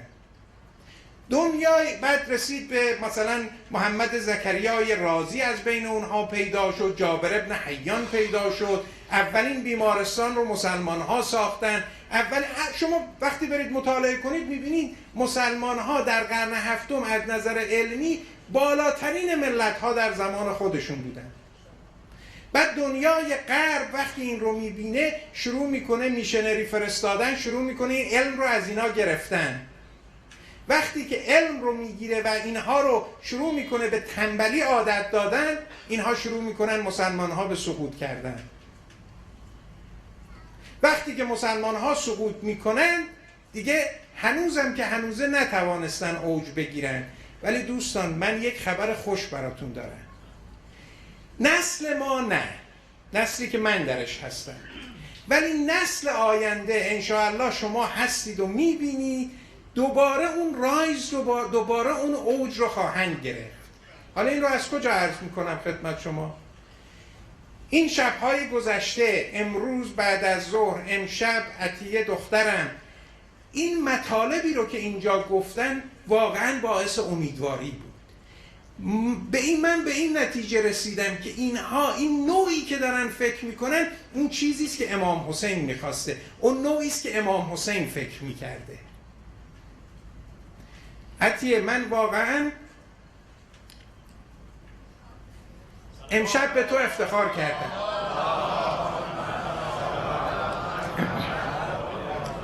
دیدم این عطیه، آرزو خانم، این نوجوان ها اینها راه حضرت زینب رو دارن ادامه میده. من تقریبا 1 سال پیش یکی از دوستانم یه ایمیل برای من فرستاده بود. تو ایمیلش فقط نوشته بود اگر من امشب بمیرم با خیال راحت میمیرم. من خیلی تعجب کردم که یک مرتبه یکی از دوستان یک ایمیل بفرسته فقط چیزی که توش نوشته باشه این باشه که اگر من امشب بمیرم با خیال راحت میمیرم. یه مقداری نگران شدم، میخواستم بهش تلفن بزنم، گفتم بذارید این ایمیل رو مرور کنم ببینم پایینش چی نوشته که ایشان این رو نوشته. بعد دیدم پسرش، وقتی که آمدم پایین ایمیل دیدم پسرش به پدر ایمیل زده، گفته بابا من این اولین سالی است که کار میکنم و حقوق گرفتم. از این حقوق در آخر سال این میزان اضافه آوردم، خمسش رو باید کجا بدم؟ این پدر افتخار کرده بود، گفت بود من وظیفم رو انجام دادم، حالا اگر امشب بمیرم دیگه با خیال راحت میمیرم. ما دوستان باید پرچم رو بدیم به دست این نوجوان ها. اینها خیلی بهتر از ما پیش میبرن. ما با یه سری مشکلاتی درگیر هستیم چون ما نسل اولی بودیم که در این مملکت آمدیم. مشکلات مالی، مشکلات این که چجوری خودمون رو در این مملکت جلو ببریم با همه مشکلاتی که ما رو در حالت دیفنسیو گذاشتند و اینها سخت بوده. ولی اگر راه رو برای این نوجوان ها آماده کنیم، اینها بهتون قول میدم دوباره اسلام رو به اوج میبرن. چون دوستان همون جوری که اسلام به ما خدمت کرده، ما باید به اسلام خدمت کنیم. به خصوص ما ایرانی ها خیلی به اسلام خدمت کردیم در گذشته. وقتی ایرانی ها در کشورهای دنیا رفتن، میدونید یکی از خدمت هایی که کردن چی بود؟ مساجد زیبا می ساختن. شما ببینید در هر کشوری که می رفتن، این آرشیتکتی که در مسجدها به کار می بردن چقدر زیباست، برای که مردم رو، اون افراد اون کشور رو جذب کنن، بیان بعد اونجا شروع کنن ببینن اینا کیا هستن که مسجداشون به این زیبایی است. چقدر بزرگان ما به اسلام خدمت کردن، ولی نسل الان ما یک خمودگی پیدا کرده. این مطالبی که آرزو خانم امروز در یک جایی بودیم خواندن، واقعا در قلب من اثر عظیمی گذاشت. ایشان گفتن خب ما 10 شب میایم برای امام حسین گریه میکنیم، سینه میزنیم، عزاداری میکنیم، درستم هست. اون 350 شب و روز دیگر رو چه کار میکنیم؟ این 10 شب برای اینکه قلب ما پاک بشه، یک عزم و اراده‌ای پیدا کنیم از این حماسه امام حسین که بتوانیم اون 350 شب دیگه خدمت کنیم. ولی اگر همین 10 شب باشه، بعد از اینجا بریم بیرون و بگیم الحمدلله امسال هم خیلی خداوند به ما عمر داد و رفتیم برای امام حسین گریه کردیم. گریه های انسان، عشق هایی که برای امام حسین علیه السلام میریزیم، به اندازه معرفتمون به ما ثواب میدن. این رو من با اطمینان خاطر میگم. اگر اشکی که انسان میریزه با معرفت نباشه، با شناخت نباشه، ارزش چندانی نداره، فقط همین که یک مقداری خودش رو آرامش میده. آقای دکتر گرمارودی که انشالله خداوند سلامتشون بداره، یک مثال خیلی جالبی زدن که من این برای خودم خیلی عبرت آموز بود. ایشان فرمودن که یک عابدی رفته بود در یک جزیره، شب و روز خدا رو دعا میکرد و نماز میخواند و اطاعت میکرد. بعد فرشته ها، خب یه جزیره بود که چیزی اونجا نبود، یه مقداری از مثلا برگ درختان و اینها تغذیه میکرد. فرشته ها رفتن پیش خداوند، گفتن این شب و روز داره شما رو عبادت میکنه، شما برید، آخه ما بریم یه کمکی بکنیم. خداوند فرمود برید هر چی که میخواد بهش بدید. فرشته ها آمدن در اون جزیره به این مرد عابد گفتن که خداوند ما رو فرستاده که شما هر چی که اراده کنید ما بهت بدیم. چی میخوای؟ گفت والا من چیزی نمیخوام، ولی این علفای اینجا یه مقداری بلند شده، خوبه که خداوند یه سری از این گاو و گوسفنداشو بفرسته اینها بچرن. خداوند گفت دیدید مغزش رو؟ دیدید چجوری فکر میکنه؟ اگر اشکی که ما برای امام حسین میریزیم با معرفت باشه، با شناخت باشه که امام حسین چه کار کرد و از ما چه میخواد. شبهای گذشته خدمت دوستان عرض کردیم وقتی امام حسین رفت در اون تل زینبیه و گفت هل من ناصر ینصرنی، آیا کسی هست که به من کمک کنه؟ در اون مکان هیچ کس نبود و خطاب حضرت با ما بود، با آیندگان بود. حالا دوستان دیدید که خداوند راجع به امر به معروف و نهی از منکر چه فرمودن، ائمه چی فرمودن، و در مورد کسانی که امر به معروف میکنن نهی از منکر میکنن خداوند چقدر در قرآن ستایش کرده از اونها. میفرماید اونهایی که یدعون الی الخیر، اونهایی که دعوت میکنن به نیکوکاری و یأمرون بالمعروف و ینهون علی المنکر اولئک هم المفلحون، اونهای خوشبخت میشن در دنیا و در آخرت که به نیکی دعوت کنن، امر به معروف کنن و نهی از منکر کنن. خب دوستان امشب شب عاشوراست، وقت رو من زیاد نمیگیرم، امشب شب عزاداری است، ولی بر حسب معمول همه ساله من شب عاشورا یک شعری رو برای دوستان میخوانم که این شعر در عین اینکه خیلی سنگینه خیلی زیباست. این رو یک عارف بزرگوار گفته که میدانسته پشت پرده چی میگذره. این امام حسین و ائمه و پیغمبران، خداوند وقتی که انسانها رو آفرید نمیشد که اینها رو همینجوری رها کنه، که بعد راه رو بهشون نشان میداد، قرآن رو فرستاد. بعد این قرآن نیاز به معلم داره، پیغمبران رو فرستاد، نیاز به یک کسایی داره که عملا نشان بدن این چیزی که پیغمبران گفتن عملی است. ببینید ما انجام میدیم، شما هم دنبال ما بیایید. امامان رو خداوند تعیین فرموده، منتها چه کار سختی بر عهده پیامبران و امامان بود. شوخی نیست کاری که مثلا حضرت ابراهیم کردن که از عهده بنده بر نمیاد، که کاری که امام حسین فردا میکنه که از عهده بنده و شما بر نمیاد. که مگه میشه انسان رو دستش بچه 6 ماهش رو ببینه داره پرپر میزنه؟ شما بچه 6 ماهتون یک شروع میکنه گریه کردن، مادرها مثل فنر از توی تخت خواب میپرن. همون مادری که در خانه پدر وقتی بهش میگفتن مثلا از اینجا بلند شو بشین اونجا 1 ساعت طول میکشید تا این کارو بکنه، در وقتی که بچهش یک صدای گریهش رو میشنوه انگار که مثلا بمب منفجر شده. وقت ببینید پدر روی دستش بچهش ببینه که داره غرقه به خون، داره سرش از بدنش جدا میشه. اینها به حرف آسانه دوستان، به عمل خیلی سخته. خب این کار سخت از عهده من و شما بر نمی آمد. خداوند باید در اون روز الست یه عده رو امتحان میکرد که میگفتن بله ما از عهده ما برمیاد. مثلا ما اگر در این جمعیت من به شما بگم که دوستان یه کار خیلی مشکل داریم تو این مسجد انجام بدیم، کی میتوانه این کارها رو بکنه؟ خب همه نمیتوانن، یه عده میگن ما میتوانیم.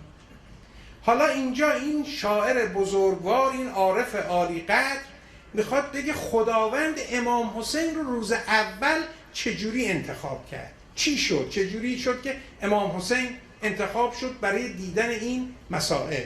صلواتی محبت بفرمایید.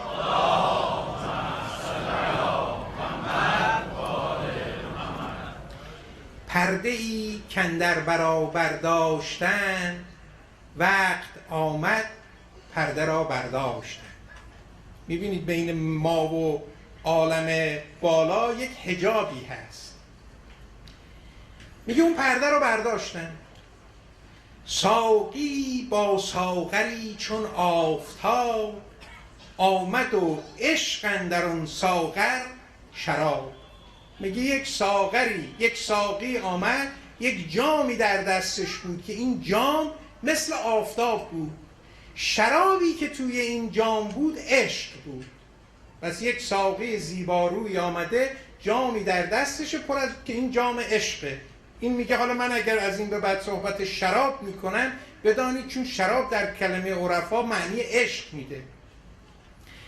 پس ندا داد او نه پنهان برملا، کس صلا ای باد خاران از صلا. گفت خیلی این ساقی با این جامی که در دستش بود آمد گفت ای کسانی که عاشق عشقی، ببینید چی میخوام بگم. همچو این می خوشگوار و صاف نیست، ترک این می گفتن از انصاف نیست. گفت این شرابی که من در این جام دارم، این فکر نکنید یک شراب خیلی باصفا و خوشگواری است، ولی از دست دادنش هم انصاف نیست. حبذا زین می که هر کس مست اوست، خلقت اشیا مقام پست اوست. اینجا خیلی معنیش اینه که خلقت انسان ها درسته که خلقت جسم ما از گله، ولی خلقت روح ما از عشقه. خداوند اون essence of life is love. خداوند به خاطر همینه که انسان ها هر جا صحبت از عشق میشه همچین مثل یک، به اصطلاح چی میگن، مثل یک ذوق میشن. قلبشون یک مرتبه باز میشه. هر که این می خورد جهل از کف بهشت. هر کس از این می بخوره نادانیست رو از دستش میذاره رو زمین، از شراب عشق. هر که این می خورد جهل از کف بهشت، گام اول پای کوبد در بهشت. در همون اولین کسی خواهد بود که وارد بهشت میشه. هر کس از این شراب دست من بخوره اولین کسی خواهد بود که وارد بهشت میشه. جمله ذرات از جا خاستند طالب آن جام را، جمله ذرات از جا خواستند ساغر می را ز ساقی خواستند. همه ذرات عالم بلند شدن گفتن عجب شرابی، اگه ما از این بخوریم اولین نفری باش خواهیم بود که وارد بهشت بشیم. گفتن از این شراب به ما بده. بار دیگر آمد از ساقی صدا، طالب آن جام را برزد ندا. دوباره ساقی گفت یه بار دیگه میگم، ای که از جان طالب این باده ای، بهر آشامیدنش آماده ای. گرچه این می را 200 مستی بود، نیست را سرمایه هستی بود. بعد میگه گرچه این می باعث میشه که 2 برابر انسان مست میشه، گرچه این باعث میشه که انسان نیستش به هست تبدیل بشه، از خمار آن حذر کن کین خمار از سر مستان برون آرد دماغ.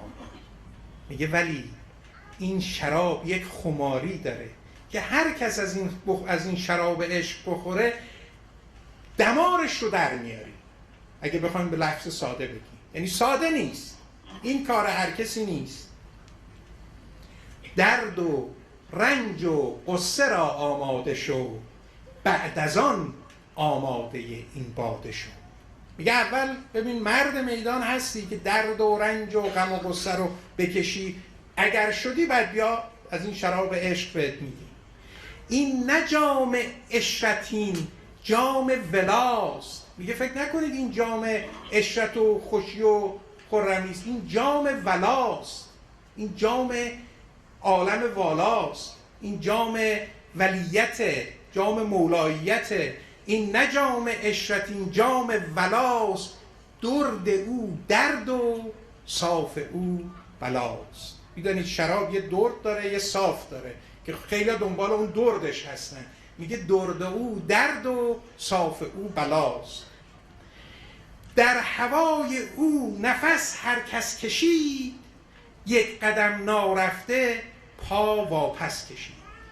حالا یه عده از این کسایی که میگفتن ما از این شراب میخوایم، وقتی اینها رو شنیدن عقب رفتن، پاهاشون رو کشیدن عقب. سر کشید اول به دعوی آسمان. اولین کسی که گفت من از این میخوام آسمان بود.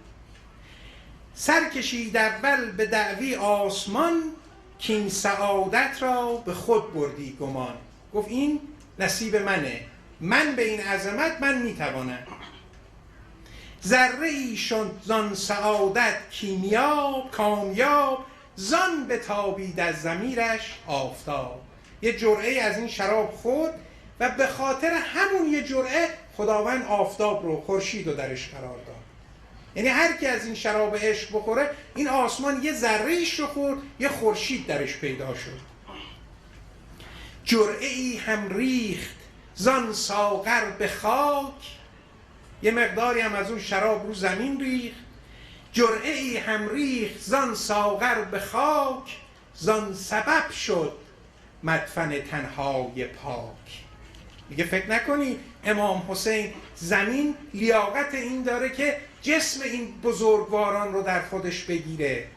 دلیلی که زمین رو ما بهش این سعادت رو دادیم برای که یک جرعه از اون شراب روش ریخت. زان سبب شد مدفن تنهای پاک. بودان می در تغییر در خروش، در دل ساغر چو می در خم به جوش. گفت این شراب همینجوری می جوشید در اون ساغر. چون موافق با لب همدم نشد، این همه خوردن اصلا کم نشد. میگه همه آمدن گفتن ما میخوایم، ولی چون در ذاتشون نمیتوانستن تحمل کنن، شرابه همینجور ساغر پر بود. باز ساقی برکشید از دل خروش.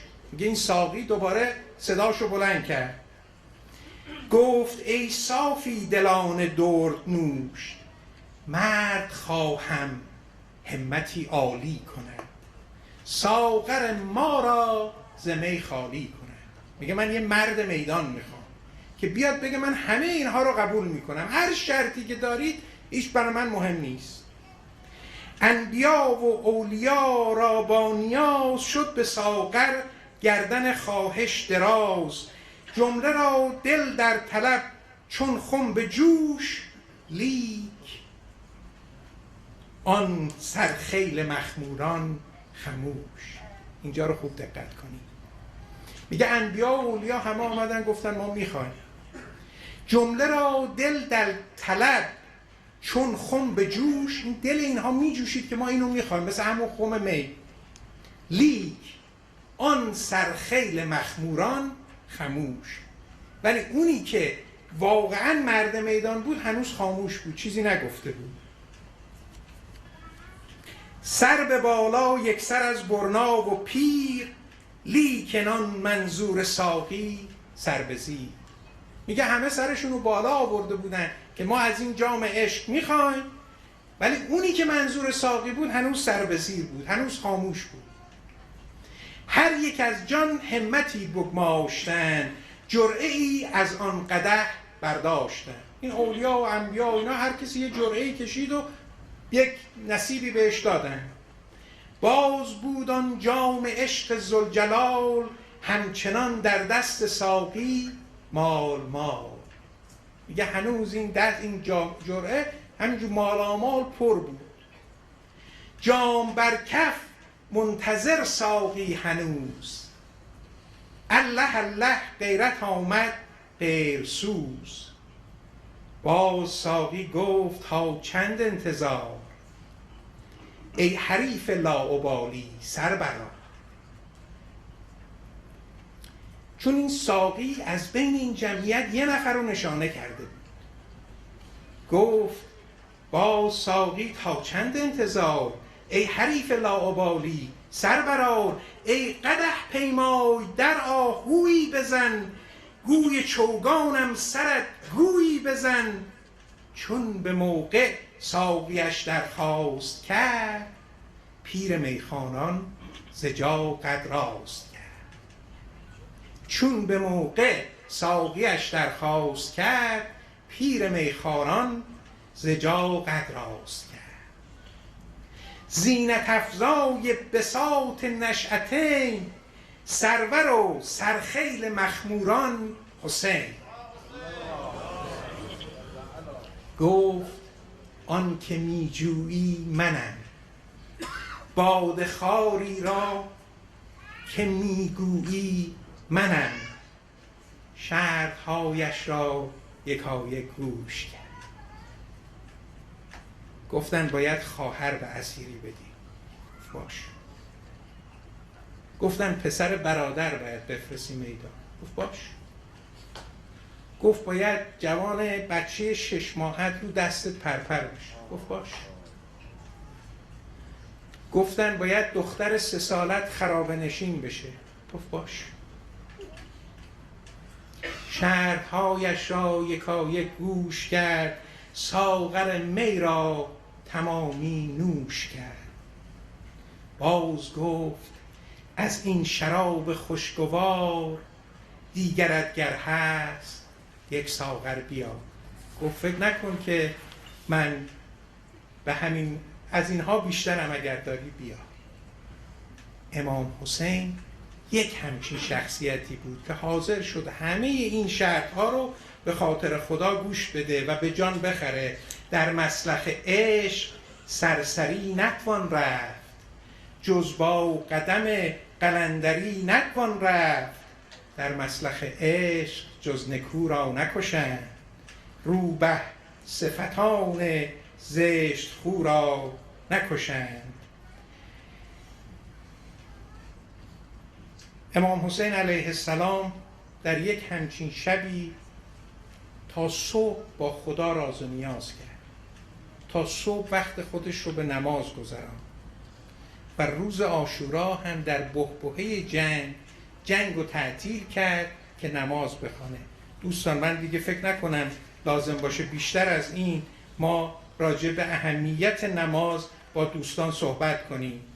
امام جعفر صادق می‌فرماید سوره جد ما حسین ابن علی سوره فجر. دوستان فردا فراموش نکنید سوره فجر رو حتما بخوانید، چون فرمودن یا ایتها النفس المطمئنه ارجعی الی ربک راضیة مرضیه.